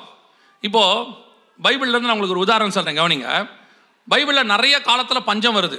ஆபிரகாம் காலத்தில் பஞ்சம் வருது, ஐசக் பீரியடில் பஞ்சம் வருது, டேவிட் பீரியடில் பஞ்சம் வருது, ஆகாபு காலத்தில் பஞ்சம் வருது, நிறைய பேருடைய காலத்தில் பஞ்சம் வருது. அத்தனை பேரும் பஞ்சத்தை பஞ்சமாய் பார்த்தார்கள். ஆனால் தாவீது மட்டும் என்ன செய்வார் தெரியுமா? ஆண்டவர்கிட்ட போய் கேட்பாரு, ஏன் ஆண்டவரே என் தேசத்தில் பஞ்சம் வந்துச்சு? அந்த பஞ்சத்தை ஸ்பிரிச்சுவலாக மூவ் பண்ணுறார். ஏன் ஆண்டவரே என் காலத்தில் பஞ்சம் வந்துச்சு? ஆகாப் காலத்தில் பஞ்சம் வந்தோடனே அவர் புல்லு தேடி போகிறார். ஈசாக்கு பஞ்சம் வந்தோடனே வேற ஊருக்கு போகலான்னு நினைக்கிறார். ஆபிரகாம் பஞ்சம் வந்தோடனே எகிப்துக்கு போயிட்டார். ஆனால் தாவீது எங்கேயுமே போல, எதுவுமே பேசலை. ஆண்டவர்கிட்ட போய் கேட்குறாரு, ஏன் பஞ்சம் வந்துச்சு? உடனே ஆண்டவர் அவருக்கு ஒரு ரெவலேஷன் கொடுக்குறாரு, ஒரு வெளிப்பாடு. ஆண்டவர் சொல்கிறாரு, இந்த பஞ்சத்துக்கு காரணம் சவுல் காலத்தில் சில ரத்தப்பழி சிந்தப்பட்டுச்சு, அவங்களுக்கான காம்பன்சேஷன் பண்ணாமல் இருக்கு, அந்த காம்பன்சேஷனை பண்ணிட்டா இந்த பஞ்சம் போயிடும்னு சொல்கிறாரு. உடனடியாக தாவீது அந்த காம்பன்சேஷன் சொல்லிட்டு அந்த ஜனங்களை பார்த்து சொல்வார், கர்த்தரின் சுதந்திரத்தை ஆசீர்வதிங்கள்னு சொல்வார். அந்த பஞ்சம் போயிடும் பாருங்க. இதுதான் ஸ்பிரிச்சுவல் பீப்புள் ஒவ்வொரு விஷயத்தையும் ஹேண்டில் பண்ணுற விதம். எது நடந்தாலும் அதுக்கு பின்னாடி ஏன் ஆண்டவரே, நீங்கள் ஆண்டவரை கேட்கணும், எனக்கு ஏன் இது நேரிட்டதுன்னு கேட்கணும். இப்போ கோவிட் வந்துச்சு, நீங்கள் கோவிடுக்கு என்ன காரணம்? அது ஒரு வைரஸ், உலகம் முழுக்க வந்துச்சு, சைனாவில் ஆரம்பிச்சிச்சு, எல்லா இடத்துலையும் கர்ஃப்யூ போட்டாங்க, லாக்டவுன் போட்டாங்க, எல்லாம் உண்மை, மாற்றுக்கருத்தே இல்லை. இதைத்தானே உலகமும் சொல்லுச்சு, இதைத்தான் உலகம் சொல்லுது, அதையத்தான் நீங்களும் சொல்றீங்க. அப்போ நமக்கும் உலகத்துக்கும் என்ன வித்தியாசம்? அந்த வித்தியாசத்தை சபை தான் கண்டுபிடிக்கணும். இப்போ இந்த வசனத்தை வச்சுக்கிட்டு பாருங்க, ஆண்டவர் சொல்றாரு, சபை தேவனை விட்டு தூரம் போயிடுச்சு, ரொம்ப தூரம் போயிடுச்சு. இப்போ கர்த்தர் சபையை மீட்கிற காலம் வந்துடுச்சு. வந்தவுடனே கர்த்தர் என்ன பண்றாரு, சபையோட தான் பண்ண அக்ரிமெண்ட், உடன்படிக்கையை கொஞ்சம் ஸ்டாப் பண்றாரு. உங்களுக்கு தெரியும் நினைக்கிறேன், நம்ம ஊர்லலாம் ஒரு ப்ரொசீஜர் உண்டு. கல்யாணத்துக்கு முன்னாடி என்கேஜ்மெண்ட் ஒன்று வைப்பாங்க, ஒரு 3 மாதத்துக்கு முன்னாடி, 2 மாதத்துக்கு முன்னாடி. அந்த என்கேஜ்மெண்ட்டை வச்சுட்டு அதோடைய அர்த்தம் என்னென்னா, இந்த பையனை இந்த பொண்ணுக்கு நாங்கள் என்ன பண்ணிட்டோம், ஃபிக்ஸ் பண்ணிட்டோன்னு அர்த்தம். அப்புறம் திடீர்னு பொண்ணு வீட்டிலேருந்தோ மாப்பிள்ளை வீட்டிலேருந்தோ ஃபோன் பண்ணி கொஞ்சம் மேரேஜை கொஞ்சம் தள்ளி வைக்கலாம், இப்போ வேணாம் அப்படின்னா நீங்கள் ஒரு காரணம் கேட்பீங்கல்ல. என்கேஜ்மெண்ட் பண்ணியாச்சு, ஏன் இப்போ வேணான்னு சொல்கிறீங்க, ஒரு காரணம் கேட்பீங்கல்ல. அதே காரணத்தை இங்கே கேட்கணுமா இல்லையா? அப்பமும் ரசமுங்கிறது என்கேஜ்மெண்ட், கர்த்தர் சபையை பண்ணிட்டு போயிருக்கிறார். இப்போ திடீர்னு இந்த உடன்படிக்கையை கர்த்தர் ஸ்டாப் பண்ணுறாரு, வேண்டாம் ஒரு 6 மாதத்துக்கு எடுக்காதீங்கன்றார். அப்போ சபை கேட்கணும்ல, ஆண்டவரை ஏன் ஆண்டவரை ஸ்டாப் பண்ணியிருக்கிறீங்க? இல்லை கொரோனா ஸ்டாப் ஆச்சு, சினிமா தேட்டர் ஸ்டாப் ஆச்சு, கொரோனா வந்துச்சு, ஸ்கூல் ஸ்டாப் ஆச்சு, கொரோனா வந்துச்சு, ரெஸ்டாரண்ட் மூடினாங்க, கொரோனா வந்துச்சு, ஏன் சர்ச்சு மூடிச்சு? ஏன்னா வசனத்தின்படி பாதாளத்தின் வாசல்கள் சபையை மேற்கொள்ளாதுன்னு இருக்கு. ஒரு காரியம் வரும்போது இப்போ கவர்மெண்ட் சொல்லுது சர்ச்சை மூடுறோம், மாற்று கருத்தே இல்லை. ஆனால் ஏன் வந்துச்சு நீங்கள் கேட்கணும், ஆண்டவரை இது நடந்ததுக்கு என்ன காரணம் ஆண்டவரே நீங்கள் கேட்கணும். கேட்டால் தானே கர்த்தர் ரீசன் சொல்லுவார். பைபிள் முழுக்க போய் பாருங்க, ஒரு சம்பவம் நடக்கும்போது போய் கேட்குறாங்க ஜனங்க, ஏன் இப்படி நடந்துச்சுன்னு. யாராவது கொரோனாவில் போய் கர்த்தரை கேட்டிங்களா? கொரோனாவுக்கு ஆண்டவர்கிட்ட போய் விசாரிச்சிங்களா, இந்த மாதிரி ஏன் நடக்குது ஆண்டவரே? வயிற்றில் பிள்ளை ஒன்றோடு ஒன்று மோதிக்கொள்ளுகிறது ரெபேக்காளுக்கு. வசனம் சொல்லுது, இது என்ன என்று விசாரிக்கும்படி ரெபேக்காள் எங்கே போனால், கர்த்தரிடத்துல போனால். வயிற்றுல பிள்ளை மோதினதுக்கே அந்த அம்மா கர்த்தர்கிட்ட போயிருக்குது. அந்த ஸ்பிரிச்சுவல் பைபிளை கையில வச்சுக்கிட்டு இவ்வளோ பெரிய சம்பவம் நடந்திருக்கு. ஏதாவது ஆண்டவரை கேட்டீங்களா, ஏன் ஆண்டவரை இப்படி நடந்துச்சு, இந்த மாதிரி நடக்குதே என்ன காரணம்? உலகம் ஃபுல்லா கிட்டத்தட்ட 10 கோடி பேர் செத்துருக்கிறாங்க, 10 கோடி பேர் செத்துருக்கிறாங்க. நினிவேல ஒரு 1,20,000 பேர் இருந்தாங்க. அவங்க சாகரத்தை பற்றி பைபிள் சொல்லுது, கர்த்தர் மனஸ்தாபப்பட்டு யோனா கிட்ட போய் கேட்குறாரு, 1,20,000 பேர் செத்து போயிடுவாங்கப்பா அப்படின்னு சொல்றார். அந்த தேவன் நேற்றும் இன்றும் என்றும் மாறாதவராய் இருக்கிறார். உண்மைதானே? அப்போ 10 கோடி பேர் சாகும்போது மனஸ்தாபம் பற்றுப்பாரா மாட்டாரா? 10 கோடி ஜீவன் போக போது கர்த்தருக்கு மனஸ்தாபம் வருமா வராதா? அப்போ கர்த்தர்கிட்ட ஏன் கேட்கல சர்ச்? சபை ஏன் கேட்கல? சபையை பொறுத்த வரைக்கும் என்ன? லாக்டவுன், ஒர்க் ஃப்ரம் ஹோம், வீட்டில் ஃப்ரிட்ஜில் எல்லாமே இருக்கு, ஒரு மாசத்துக்கு தேவையான மளிகை சாமான் எல்லாமே இருக்கு, தேவைப்பட்டா ஆர்டர் பட்டா வருது, ஓகே ஃபைன், வரும்போது வரட்டும். உலகத்தான் கேள்வி கேட்க மாட்டான். ஏன்னா அவனுக்கு தெரியாது. ஆனா சபை கேட்கணும், ஆண்டவரை ஏன் இப்படி ஒரு காரியத்தை அனுமதிச்சிங்கன்னு கேட்கணும். கேட்டாதான் கர்த்தர் சொல்லுவாரு, நீங்கள் என்னை விட்டு தூரம் போனீர்கள். சபை கர்த்தரை விட்டு கடந்த 25 வருஷமா எங்க போயிடுச்சு? தூரம் போயிடுச்சு. ஆண்டவருக்கு பிரியமில்லாத காரியத்தெல்லாம் சபைக்குள்ள வந்துருச்சு. அது எப்படிங்க சொல்லிங்க? சபை ஆண்டவருக்கு பிரியமில்லாத காரியத்தெல்லாம் செய்யுது. நாங்கள்லாம் கரெக்டாக சர்ச்சுக்கு வரால் தெரியுமா? நாங்கள்லாம் கரெக்டாக தசமாம் காணிக்க கொடுக்குறோம், நாங்கள்லாம் கரெக்டாக ப்ரோக்ராமில் இருக்கிறோம். ஏதாவது டூர்லாம் போனால் நாங்கள் உடனே கிளம்பி வந்துடுவோம். சமைச்சு கொண்டு வந்து மொத்தமாக உட்காந்து சாப்பிட்றதுல இஸ்ரவேல் ஜனங்களோட நாங்கள் தான் முக்கியமான ஆள். பர்ஃபெக்டாக ஆளுக்கு ஒன்று சமைச்சு கரெக்டாக கொண்டு வந்துடுவோம் சர்ச்சுக்கு. சண்டேக்கு ஆராதனைக்கு வரமோ இல்லையா சமைச்சு கொண்டு வந்துடுற கரெக்டாக வந்துடுவோம். லேட்டாக கூட வருவோம், ஆனால் சாப்பிட்றதுக்கு லேட்டாக வரமாட்டோம். இல்லை உங்களை சொல்லலை திருப்பியும், நீங்கள் யாரும் தப்பாக நினைக்கக்கூடாது. நான் பேசுறது ஆஸ்திரேலியா கண்டத்துக்கு வெளியே, அந்தமான் நிக்கோபார் ஐலாண்டில். புரியுதா? சர்ச்சுக்கு லேட்டாக வருவாங்க, ஆனால் சாப்பிட்றதுக்கு கரெக்டாக வந்துடுவாங்க. அவங்க சொல்லுவாங்க, சமைச்சு கொண்டு வரதுக்கு லேட் ஆயிடுச்சு, ஆராதனை முடிஞ்சிருச்சா? செய்தியே முடிஞ்சிருச்சு, நல்ல வேலை எங்கே சாப்பாடு முடிஞ்சிருமோன்னு நினச்சேன். அந்த மாதிரி ஒரு குரூப் பர்ஃபெக்ட். அப்படி இருக்கும்போது அப்போ கர்த்தர்கிட்ட கேட்கணும்ல சர்ச், ஏன் ஆண்டவரே எது நடந்துச்சு அப்படின்னா கர்த்தர் சொல்ல போறாரு. இந்த 25 வருஷம் சபை தேவனை விட்டு தூரம் போச்சு. சபையில் என்ன ஸ்பிரிச்சுவாலிட்டி இருந்துச்சு? சபை ஒரு சடங்காச்சார இடமா மாறிடுச்சு. இஸ்ரவேல் ஜனங்கள் புசித்தார்கள், குடித்தார்கள், விளையாடினார்கள். அப்படித்தானே இருக்கு? அப்படித்தானே இருக்கு எக்ஸோடஸ்ல. அதுக்கு முன்னாடி அவன் என்ன பண்ணுவான் பாருங்க, அதிகாலையில் எழுந்து சர்வாங்க தகன பலிகளை செலுத்தி, சமாதான பலிகளை செலுத்தி, அதுக்கப்புறம் தான் இந்த வேலை பண்ணான். நம்ம இப்போ என்ன பண்றோமோ அதை அப்படியே அவன் பண்ணியிருக்கான். ஸ்பிரிச்சுவலா அவன் பண்ண வேண்டியதை எல்லாம் கரெக்டாக என்ன பண்ணிட்டான், அந்த ட்ரெடிஷனை கரெக்டாக முடிச்சிட்டான். எழுந்திருச்சான், பலி செலுத்தினா, எல்லாம் முடிஞ்சிருச்சு. வாங்க இனிமேட்டு நம்ம சாப்பிடலாம், இனிமேல் நம்ம குடிக்கலாம், இனிமேல் நம்ம விளையாடலாம், ஜாலியாக இருக்கலாம், கதை முடிஞ்சிச்சு. இதுதான் 25 வருஷம் சர்ச். சபைக்குள்ள கர்த்தர் அருவருக்கிற எல்லா காரியமும் வந்துருச்சு. அத்தனை காரியமும் சபைக்குள்ள வந்துருச்சு. இந்த பக்கம் அமெரிக்காவில் ஆரம்பிச்சு ஆஸ்திரேலியா வரைக்கும் பெரும்பான்மையான சபைகள் 95% சர்ச்சஸ் ஆண்டவருடையதான அருவருப்பு உள்ளே இருக்குது. என்ன அருவருப்பு இருக்குது? வாசிங்க அந்த இடத்துல.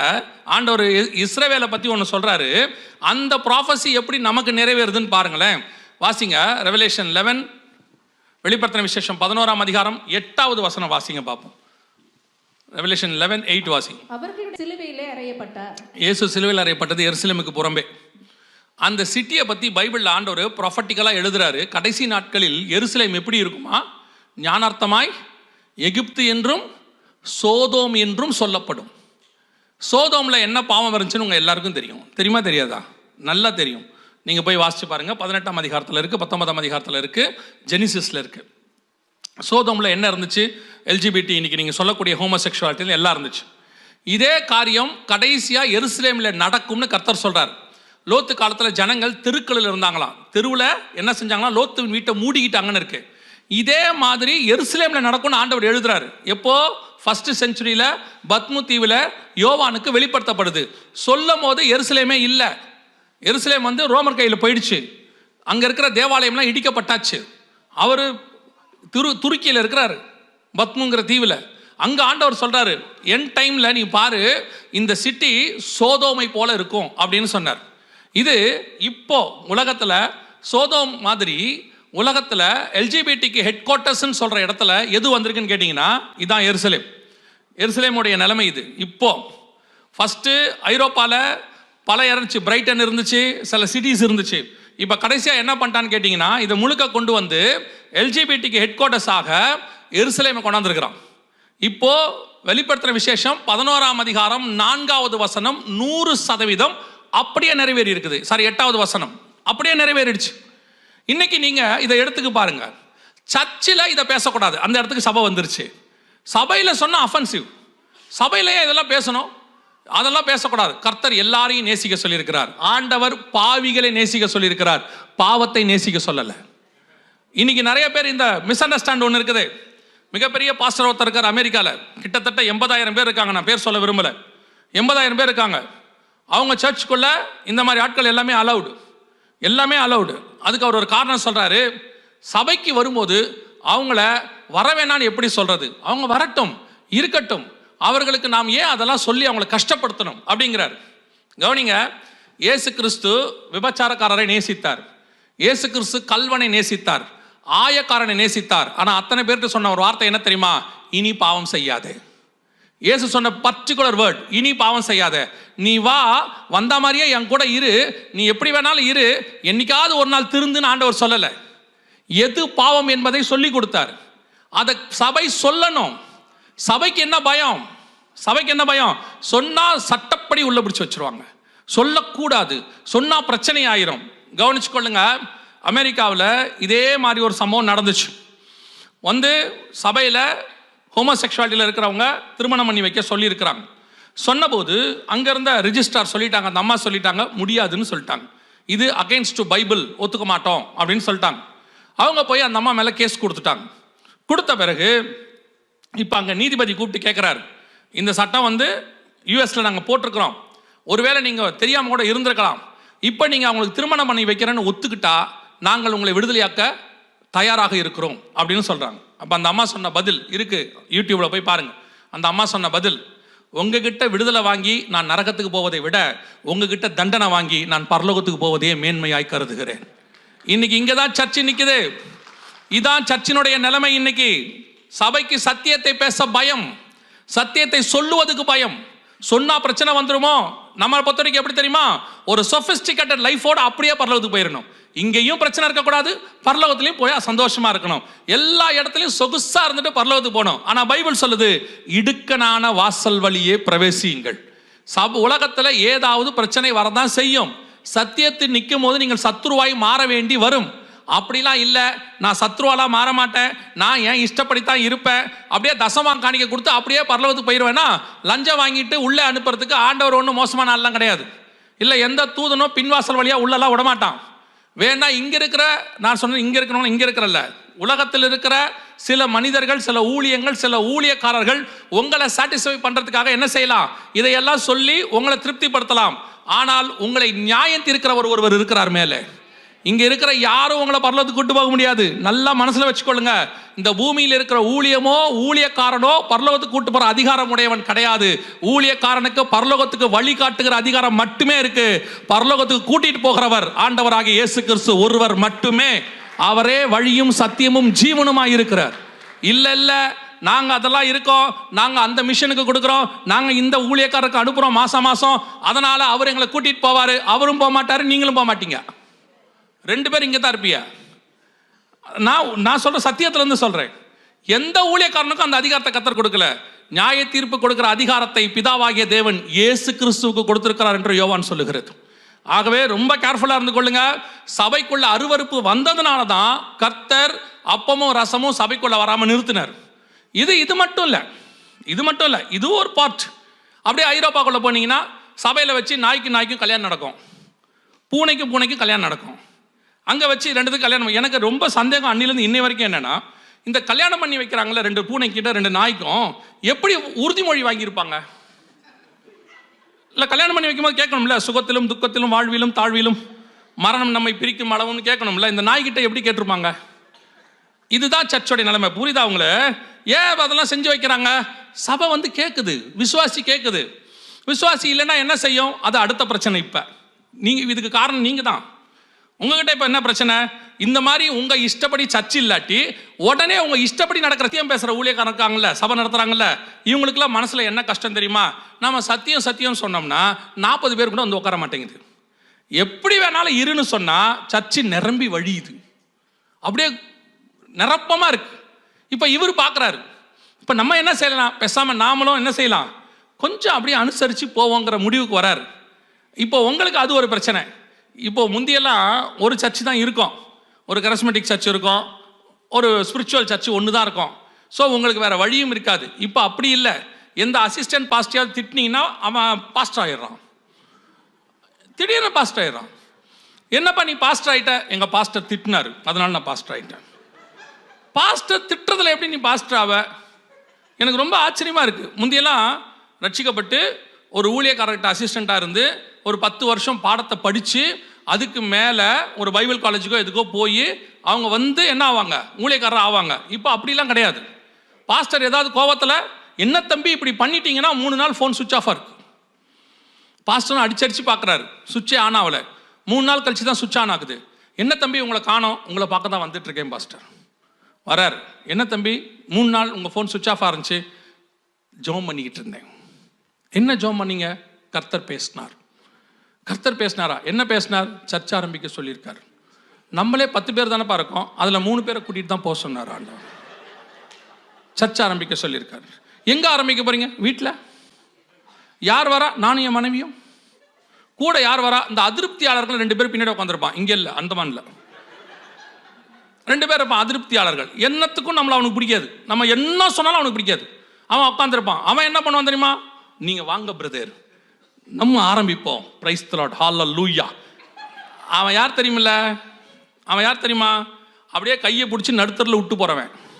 அது அப்படி ஒரு வேலை உள்ளவ, அழைப்பு உள்ளவங்க ஒரு 10 பேர் சர்ச்சில் இருப்பாங்க. ஏதாவது ஒன்று யாராவது பிரச்சனை ஒன்றுனா அவனை நான் இருக்கேன் வாங்க அப்படின்னு கூப்பிட்டு போய் ஹைவேஸில் விட்டுட்டு ஃப்ரீவேல விட்டுட்டு அவன் போயிடுவான். இந்த மாதிரி ஒரு குரூப் இருக்கு. இதான் இன்னைக்கு சர்ச்சோடைய நிலைமை. சபை எப்படி ஆரம்பிக்கப்படுகிறது? அழைப்பினாலே அல்ல, பெரும்பான்மை அழைப்பினாலே அல்ல, சண்டையில் பிரச்சனையில். நீங்கள் பார்த்துருக்கீங்களா? 2 CSI சர்ச்செலாம் இருக்குல்ல, இந்த மாதிரி இங்கே என்ன சொல்வீங்க, ப்ரொடெஸ்டன்ட் சர்ச்சஸ். அது சர்ச்சு உடஞ்சி 2 சர்ச்சாகி பார்த்துருக்கீங்களா? அந்த சர்ச்சு உடஞ்சி ஆகுமா? ஆகவே ஆகாது. கேத்தலிக் சர்ச் பார்த்துருக்கீங்களா? உடஞ்சி 2 ஆகிறத பார்த்துருக்கவே மாட்டீங்க. பெண்டிகாஸ்டல் சர்ச் பார்த்துருக்கீங்களா? உடையாமல் இருந்ததை பார்த்துருக்கீங்களா? 99% உடையும். ஏன் உடையுதுன்னே தெரியாது, உடஞ்சிக்கிட்டே இருக்கும். கேட்டால் இவங்களை சத்தியம் கேட்கக்கூடாது, இவனை நம்ம சத்தியம் பேசக்கூடாது, இவன் என்ன வேணாலும் செய்வான் நம்ம சொல்லக்கூடாது, அவன் பைபிளுக்கு அகைன்ஸ்டாக செய்வாங்க சொல்லக்கூடாது, அப்படியே வந்து கம்யூனில் நிற்பாங்க கொடுத்துடணும், என்ன தப்பு பண்ணாலும் கேட்கக்கூடாது, கண்டிக்கக்கூடாது. அப்படி என்று சொன்னால் அதற்கு எதுக்கு சபை? அப்படி ஒரு சபை இருக்க வேண்டிய அவசியம் இல்லை. நன்றாய் மனதில் வைத்துக் கொள்ளுங்கள், கர்த்தர் பேசாத இடத்தில் இருந்து பிரயோஜனம் கிடையாது. கர்த்தர் பேசுகிறதை நீ கேட்காவிட்டால் நீ இருந்து பிரயோஜனம் இல்லை.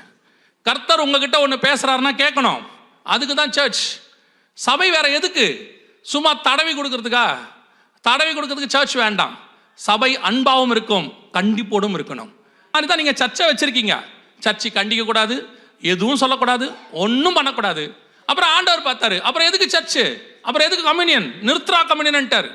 6 மாசம் கம்யூனியனே கிடையாது சர்ச்சில். நீங்க அது யாராவது வாதிக்கப்பட்டீங்களா? கொஞ்சமாவது வாதிக்கப்பட்டீங்களா? ஐயோ கம்யூனியன் இல்லையே, என்ன செய்வோம்? ஒரு குரூப் இருக்கு, ஆண்டவர் கம்யூனியன் நிறுத்தி இருக்கிறாரு. இவங்க உடனே ஆன்லைன் ஆரம்பிச்சாச்சு, வேற வழி இல்லை, ஆன்லைன் போட்டுட்டோம். இப்போ இவங்களுக்கு ஆன்லைன் இன்னும் வசதி ஆகி போச்சு. ஏன் அப்படின்னு கேட்டா, சர்ச்சுக்காவது ரெடியாகி கிளம்பி காரில் வந்து உட்காரணும். ஆன்லைனில் அந்த பிரச்சனையும் இல்லை. அப்படியே நைட் ட்ரெஸ்ஸோடையே உட்காந்து கேட்கலாம், காஃபியோடையே கேட்கலாம். அப்புறம் பாஸ்டர் மெசேஜ் ஆரம்பிக்கும் போது கணவர் சொல்றாரு, ஏமா நீ டிஃபன் கொண்டாந்துரு, சாப்பிட்டுக்கிட்டே கேட்டுருவோம், முடிக்கிறதுக்குள்ள சாப்பிட்டு முடிச்சிருவோங்கிறார். அப்படியே சோஃபாவில் படுத்துக்கிட்டு கேட்கலாம், உட்காந்துக்கிட்டு கேட்கலாம். இப்போ உங்களுக்கு ஆண்டவர் திருத்தறதுக்கு எந்த வழி வச்சாலும் அதுல ஒரு லூப் லைன் கண்டுபிடிச்சிடுறீங்க நீங்க. ஆமா, அவர் கம்யூனியனை நிறுத்தி மணந்துருமோன்னு சொல்லிட்டு நாம அவரை பார்த்து கேள்வி கேட்போம்னு நினைச்சா நாம அதுக்கான எந்த வழிவாசலும் திறக்கல. ஆண்டவர் பார்த்தாரு, 6 மாசம் அடைச்சு போட்டார், எல்லாத்தையும் க்ளோஸ் பண்ணி போட்டார். நீங்க மனம் திரும்பாத பட்சத்தில் நான் சொல்லுவேன், அநேகர் அதற்காக ஜெபித்தார்கள், அநேகருடைய இருதயம் பாதிக்கப்பட்டது. யாரோ ஒரு சிலர் ஆண்டவர் பார்க்க, நான் சொல்லுவேன், கொரோனாவுக்கு அப்புறம் ஒரு பெரிய கூட்டம் கர்த்தர் பக்கம் திரும்பி இருக்கிறது. அநேக சபைகள் வசனத்தின் பக்கம் திரும்பி இருக்கிறது. அப்படி திரும்பின சில சபைகள் தான் இங்கே உட்கார்ந்து இருக்கிறது. இப்போ நீங்க எல்லாம் கண்டிப்பா எதுக்கு வந்திருக்கிறீங்கன்னா வசனத்துக்கு தான் வந்திருக்கிறீங்க இல்லையா? கன்ஃபார்மா உங்களுக்கு தெரியும், இந்த ஆள் மீட்டிங்ல அற்புதம் நடக்காது, இந்த ஆள் ஒரு தீர்க்க தரிசனம் சொல்ல மாட்டான், சொன்னானாலும் தூக்கம் வராது, இவன் எப்படியும் சொல்ல போறான், பூமி அதிர போகுது, நெருப்பு உள்ள போகுது, ஏதோ ஒன்று சொல்ல போறான் இல்லையா? நேற்று கூட 2 அம்மா சாட்சி சொன்னாங்க, நீங்க அந்த செய்தியை கேட்டா பயமா இருக்கு. இன்னும் என்னை வச்சு நீங்க பண்ணாதது ஒன்னே ஒண்ணுதான், என்ன தெரியுமா? ஒழுங்கா சாப்பிடு, இல்லை அந்த ஆள் மெசேஜை போடுவேன்னு சொல்லி பிள்ளைக்கு நீங்க சாப்பாடு ஊட்டாம இருக்கீங்க என்னை காட்டி. மற்றபடி என்னை எப்படி ஆக்கி வச்சிருக்கான்னா, த மோஸ்ட் டேஞ்சரஸ் ஊழியக்காரர் மாதிரி ஆக்கி வச்சிருக்கான். அன்றைக்கி ஒரு நாள் நாங்கள் நேற்று வரைன்னு வாரம் போடுவோம், இதில் யூடியூப்பில் போடுவோம். அந்த நேற்று வரை போட்ட உடனே கீழே ஒருத்தர் வந்து கமெண்ட் போடுறாரு. நான் உட்காந்து பார்த்துட்டு இருப்பேன் அப்லோட் ஆகிற வரைக்கும்.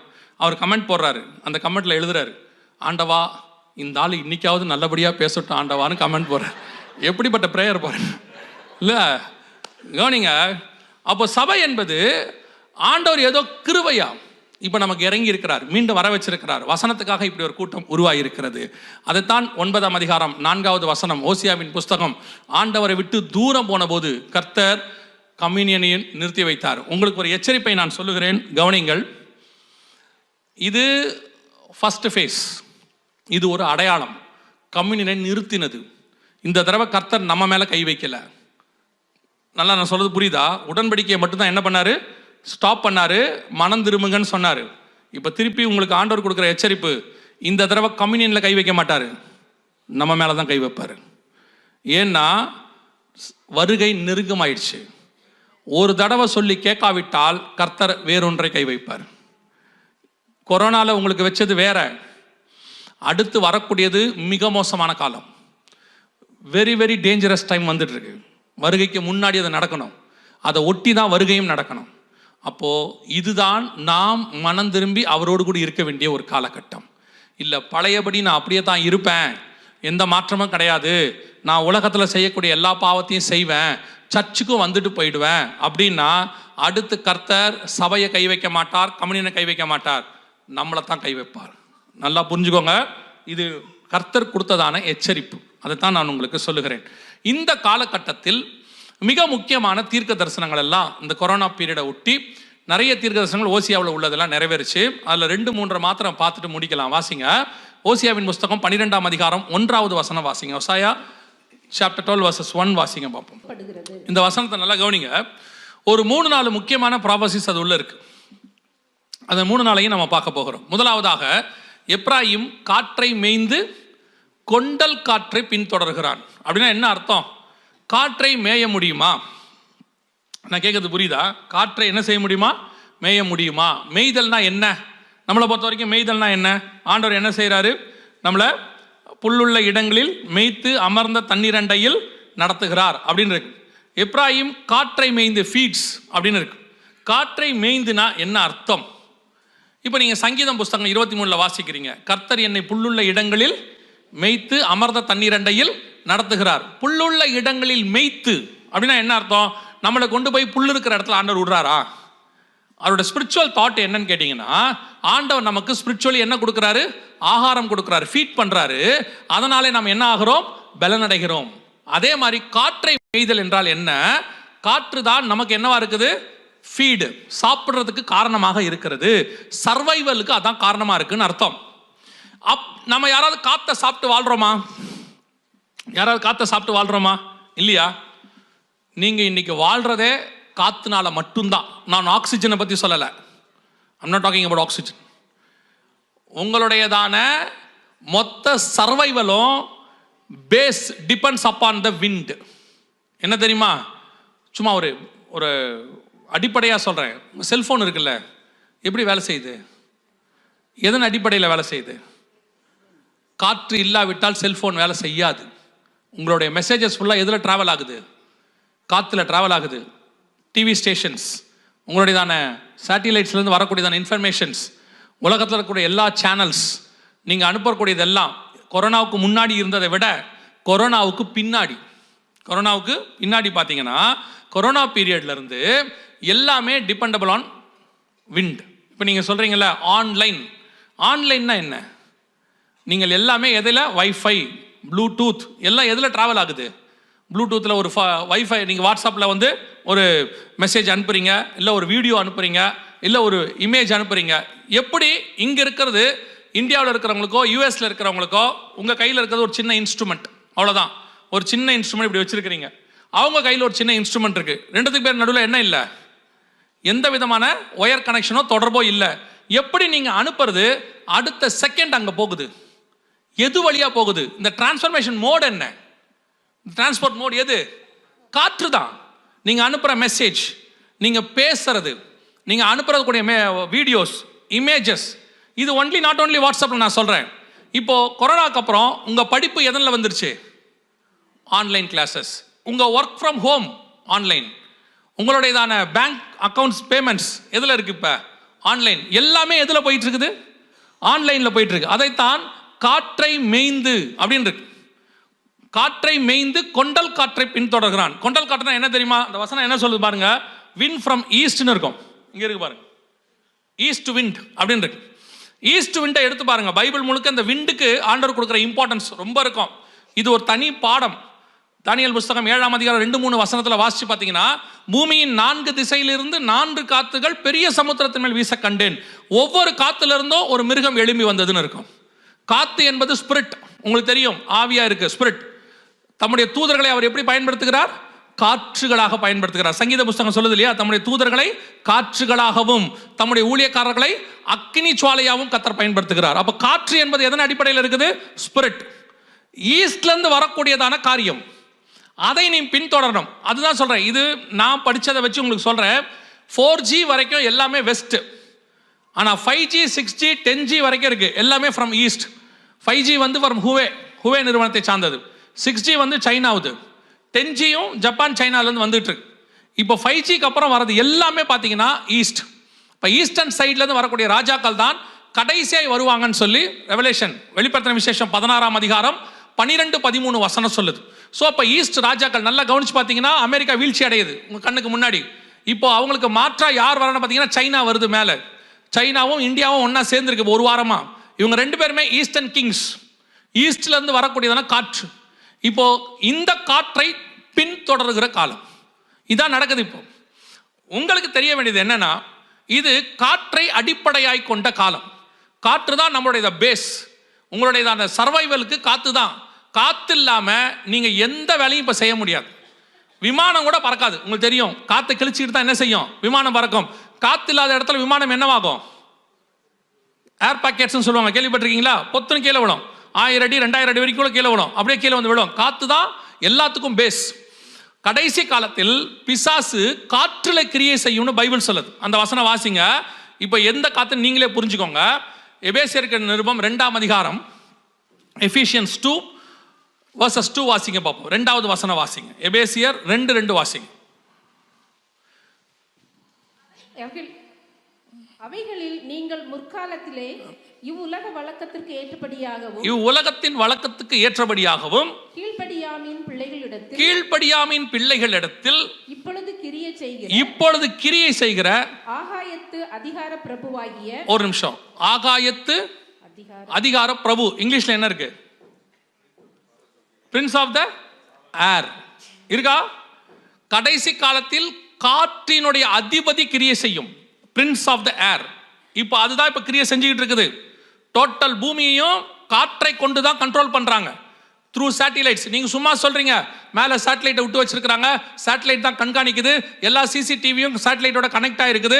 நம்ம மொத்த அக்கௌண்ட்ஸும் சேட்டலைட்டோட கனெக்ட் ஆயிருச்சு. நம்முடையதான எல்லாமே சேட்டலைட். இந்த மொத்த சேட்டலைட்டுக்கும் நமக்கு நடுவில் என்ன இருக்குன்னா காத்து இருக்குது. அதுதான் பேஸ். வேதம் சொல்லக்கூடியதான ஓசியாவின் புஸ்தகம் 12ஆம் அதிகாரம் 1வது வசனம் அந்த காலகட்டம் நிறைவேறி. இந்த ஒரு 5 வருஷத்துல மட்டுமே கிட்டத்தட்ட 4000க்கும் மேற்பட்ட சேட்டிலைட்ஸ் விடப்பட்டிருக்கு. டோட்டல் பூமியை இன்ச் பை இன்ச்சா கண்காணிக்கிறதுக்கு, மனுஷனை கண்காணிக்கிறதுக்கு, அத்தனை பேரையும் டோட்டலாக கொண்டு வரக்கூடியதான ஒரு ஒன் வெப்னு சொல்லுவாங்க. உலகத்துல மொத்தமே 4 பெரிய சேட்டலைட் நிறுவனங்கள் தான் இருக்கு. அமேசான் ஒன்று இருக்கு இல்லையா, ஒன் வெப் இருக்கு, இந்த மாதிரி ஒரு 4 ஸ்டார்லிங்க் இருக்கு, இந்த மாதிரி 4 தான் இருக்கு. இவங்க 4 சேர்ந்து ஒன்னாயிட்டாங்கன்னா டோட்டல் வேர்ல்டும் ஒரு ஆள் கண்ட்ரோலுக்கு போயிடும். ஸோ நாம் அத்தனை பேருமே ஒரு கண்ட்ரோலுக்கு கீழே வந்திருக்கோம். பை எது வழியாகன்னு பார்த்தா காற்று வழியாக. நாம் மிக மிக முக்கியமான கடைசி காலத்தில் இருக்கிறோம். நம்மை காற்று தான் கண்ட்ரோல் பண்ண தொடங்கி இருக்கிறது. உங்களாலேயே செல்போன் இல்லாமல் இருக்க முடியுமான்னு யோசித்து பாருங்க. செல்போன் இல்லாமல் உங்களால் இருக்க முடியுமான்னு மட்டும் பாருங்க. செல்போன் உங்கள் வாழ்க்கையில் ஒரு அங்கமாக மாறிடுச்சு. உங்கள் பையனை நீங்கள் தண்டிக்கணும்னு முடிவு பண்ணீங்கன்னா அடிக்காதீங்க, செல்போனை மட்டும் வாங்கி கையில் வச்சுப்பாங்க 10 நிமிஷம். அவன் உலகத்திலேயே உங்களை தான் அப்போ அதிகமாக மதிப்பான். தயவு செஞ்சு கொடுத்துருங்க ப்ளீஸ். அது உங்கள் கையில் இருக்கும்போது அவனுக்கு ஒரு மெசேஜ் வந்து அவன் என்ன பாடுபடுவான்னு பாருங்க. அது என்ன மெசேஜ்னு தெரிஞ்சுக்கல, அவன் படுற பாடு பெருசாக இருக்கும். இன்னைக்கு செல்போன் தான் மிக முக்கியமானது. அதுக்குள்ள எல்லாத்தையும் வந்தாச்சு. இப்பவும் சொல்றேன், செல்போன் யுகம் முடிவடைய போகுது. பயோமெட்ரிக் யுகம் வருது. இந்த செல்போனுக்கு பதிலாக நீங்களே பேஸாக மாற போறீங்க. காத்து உங்களை நடத்த போகுது. உங்களுக்கு பயோசிப் போடுறதுக்கான காலம் ரெடி ஆயிடுச்சு. 2030 இருந்து ஃபோன்ஸ் இல்லாமல் கொஞ்சம் கொஞ்சமாக இல்லாமல் போக போகுது. ஃபோனுக்கு பதிலாக நீங்களே உங்களுக்குள்ளேயே எப்படி சிம் கார்டு வைக்கிறாங்க ஃபோனுக்குள்ள, உங்களுக்குள்ளேயே சிப்பு வச்சிருவாங்க. நீங்களே ஃபோனாக மாறுவீங்க, நீங்களே லேப்டாப்பாக மாறிடுவீங்க, எல்லாமே நீங்களே ஆயிடுவீங்க. வேதம் சொன்ன ஓசியாவின் புஸ்தகம் 12ஆம் அதிகாரம் 1வது வசனம் நம் கண்களுக்கு முன்பாக நிறைவேறி கொண்டிருக்கிறது. தயவு செய்து வாலிப பிள்ளைகளுக்கு சொல்கிறேன், வாலிப பசங்களுக்கு சொல்கிறேன், ஃபோன் நல்லது, நான் இல்லைன்னே சொல்லலை. ஆனால் எது ஒன்றுமே லிமிட்டை தாண்டிச்சுன்னா ஆபத்து. சாப்பாடு நல்லது, பெருந்திண்டி ஆபத்து. அப்படி தானே இருக்குது. பொருள் நல்லது, பொருள் ஆசை ஆபத்து. ஃபோன் நல்லது, ஆனால் ஃபோனே அடிக்ட் ஆனால் தப்பு. இன்றைக்கி நீங்கள் பார்க்குற டெக்னாலஜி எல்லாம் தாண்டி ஏஐ டெக்னாலஜிக்குள்ளே போய் ஏஜிஐ டெக்னாலஜின்னு இன்னொன்று வருது. ஏஜிஐ டெக்னாலஜி உங்களை கண்ட்ரோல் பண்ணுற டெக்னாலஜி வருது. நீங்கள் ஃபீட் பண்ணுற ஒவ்வொரு மெசேஜும் ஏதோ யாருக்கோ ஒருத்தருக்கு அனுப்புறீங்க அப்படின்னு நினைக்கிறீங்க. நீங்கள் டெலிட் பண்ணிட்டீங்கன்னா உங்ககிட்ட அது இல்லை. டெலிட் ஃபார் எவ்ரி ஒன் கொடுத்துட்டீங்கன்னா அவங்ககிட்டையும் இல்லை. Now you are safe. அப்படி தான் நினைக்கிறீங்க, அப்படி தான் நீங்கள் நினைக்கிறீங்க. நான் டெலிட் பண்ணிட்டா எங்கள் வீட்டில் யாரும் பார்க்க மாட்டாங்க, டெலிட் ஃபார் எவ்ரி ஒன் கொடுத்துட்டா யாருமே பார்க்க மாட்டாங்க. ஸோ நாம் இப்போ சேஃபாக இருக்கிறோன்னு. நீங்கள் எந்த ஆப் டவுன்லோட் பண்ணும் போதும் அது ஒரு 3-4 பெர்மிஷன் கேட்கும் தெரியுமா? ஃபோன் ஆன் பண்ணும் போதும் சரி, ஆப் டவுன்லோட் பண்ணும் போதும் சரி, ஒரு 3-4 பெர்மிஷன் கேட்கும். அந்த பெர்மிஷனை நீங்கள் கொடுக்காம அந்த ஆப்பை டவுன்லோட் பண்ணவே முடியாது. அந்த ஆப் என்ன டவுன்லோட் கேட்குது, என்ன பெர்மிஷன் உங்களுக்கு கேட்குது? உங்கள் ஃபோனை டோட்டலாக அதை ஆக்சஸ் பண்ண போகுது. உங்கள் மெசேஜஸ்லேருந்து வீடியோஸ்லேருந்து எல்லாமே ஆக்சஸ் பண்ணுது. ஸோ உங்கள் ஃபோனில் இருக்கிற அத்தனை சீக்ரெட்ஸும் அவங்கக்கிட்ட தான் இருக்குது. நீங்கள் டெலிட் பண்ணிட்டீங்க, ஆனால் ஒரு காப்பி அவங்கக்கிட்ட இருக்கும், கன்ஃபார்மாக இருக்கும். வாட்ஸ்அப்போடைய டேர்ம்ஸ் அண்ட் கண்டிஷன்ஸை போய் படித்து பாருங்கள். நீங்கள் டெலிட் பண்ணிட்டாலும் அந்த மெசேஜ் மினிமம் 6 months 180 days அவங்ககிட்ட இருக்கணும்னு இருக்கு வச்சுருப்பாங்க. வீடியோஸாக இருந்தாலும் எதாக இருந்தாலும் தயவு செய்து கேர்ஃபுல்லாக இருங்க. சமீபத்தில் யூஎஸில் நான் சொன்னது ஒரு 2-3 வாரத்துக்கு முன்னாடி ஏஐ பண்ண வேலை உங்களுக்கு ஞாபகம் இருக்கும்னு நினைக்கிறேன். ஒரு மனுஷன் தான் வேலை நேரத்தை முடிச்சுட்டு 5 o'clock சிஸ்டமை அவர் ஷட் டவுன் பண்ண போகிறாரு. ஏஐ வந்து சொல்லுது, அங்கே அந்த கம்பெனியில் ஏஐ வந்து சிஇஓ தான், சிஇஓ வந்து ஏஐ தான், ஆர்டிஃபிஷியல் இன்டெலிஜென்ஸ். அது சொல்லுது 1 more hour ஒர்க் பண்ணு அப்படின்னு. அவர் சொல்கிறாரு என் ஒர்க் முடிஞ்சிருச்சு, டைம் ஓவர், நான் ஷட் டவுன் பண்ண போகிறேன்னு. அது சொல்லுது ஒர்க் பண்ண முடியுமா முடியாதா? அவர் சொல்கிறாரு முடியாது. அது சொல்லுது உன்னுடைய சீக்ரெட் சேட்ஸ் எல்லாத்தையும் உன் ஒய்ஃப் நம்பருக்கு நான் அனுப்புவேன்னு சொல்லுது. உன்னை பற்றின விஷயங்களை நான் அனுப்புவேன் அப்படிங்குது. இதுதான் இன்னைக்கு உள்ள பேசிக் ஏஐயோடைய த்ரெட்டன். ஒரு டிக்டேட்டர்ஷிப் வருகிறது. நான் உங்களுக்கு அதிகமாக சொல்ல வேண்டியதில்லை, புரியும்னு நினைக்கிறேன். உங்களையும் என்னையும் கண்ட்ரோல் பண்ணுற காற்றின் காலம் வருகிறது. முழுக்க முழுக்க கண்ணுக்கு தெரியாத எதிரி உருவாகுது, எதிரி கிங்டம் உருவாகுது. அது முழுக்க முழுக்க பேஸ் காற்றை அடிப்படையாய் கொண்ட கடைசி கால ஒரு அரசாங்கம் கிங்டம் உருவாகுது. முந்தியெல்லாம் ஒரு ராஜா இருப்பார், அவருடைய ஆட்கள் நம்மளை கண்ட்ரோல் பண்ணுவாங்க. இப்போ அப்படி இல்லை, ராஜா எங்கே இருக்காருனே தெரியாது, ஆனால் ஃபோன் நம்மளை கண்ட்ரோல் பண்ணுது, ஆப் நம்மளை கண்ட்ரோல் பண்ணுது. இதை தாண்டி ஆர்டிஃபிஷியல் இன்டெலிஜென்ஸ் கண்ட்ரோல் பண்ண போது இயேசு சொன்ன காலம் வருகிறது. அதைத்தான் இயேசு ஒரே வார்த்தையில் சொல்வார், ஒருவரும் தப்பி போகாத காலம் ஒன்று வருகிறது. அத்தனை பேரையும் கண்ட்ரோல் பண்ணுறது, ஒருவரும் தப்பி போகாது. இப்போ யோசித்து பாருங்க, இந்த நாட்டை பொறுத்த வரைக்கும் அத்தனை சிட்டிசன்ஸும் யார் கண்ட்ரோலில் இருப்பாங்க? கவர்மெண்ட் கண்ட்ரோலில் இருக்கணும். ஒவ்வொரு நாடும் இப்போ அதை செஞ்சுக்கிட்டே இருக்கு. டோட்டலாக உலகத்தில் இருக்கிற மொத்த நாடும் ஒரு சிஸ்டம்குள்ள அதை கொண்டு வரும்போது டோட்டல் வேர்ல்டும் ஒருத்தர் கண்ட்ரோலுக்கு வரும். அதுக்கான எல்லாம் ரெடியாக இருக்கிறது. 12:1 ஓசியாவின் புஸ்தகம் ரெடியாக இருக்கிறது. இவ்வளோ கஷ்டமாக இருக்குதே, இப்போ நம்ம என்ன பண்ணணும் அப்படின்னா 2 காரியம் நீங்கள் செய்யணும். ஒன்று, ஒழுக்கமான வாழ்க்கை. நீங்கள் என்ன ஆன்லைனில் ஒழுக்கமாக இருக்கீங்களோ நீங்கள் எதுக்கும் பயப்பட வேண்டிய அவசியம் கிடையாது. நாம் சரியாக இருந்தால் ஏஐ கிடையாது, அவங்களுக்கு அப்பா ஏஐ வந்தாலும் பயப்பட வேண்டாம். 2வது, நாம் ஒழுக்கமாக இருந்தாலும் ஒரு டிக்டேட்டர்ஷிப் வரும். இதிலிருந்து தப்பிக்கிறது எப்படி? ஒரே ஒரு வழிதான் இருக்கு. 2வது வழி, அது ஆண்டவராக இயேசு கிறிஸ்துவினுடைய வருகை. அதில் போயிட்டோம்னா உங்களையும் என்னையும் யாரும் எதுவும் கண்ட்ரோல் பண்ண முடியாது. இயேசு கிறிஸ்துவின் வருகைக்கு பிறகு இது டோட்டலாக கண்ட்ரோல் ஆகும்.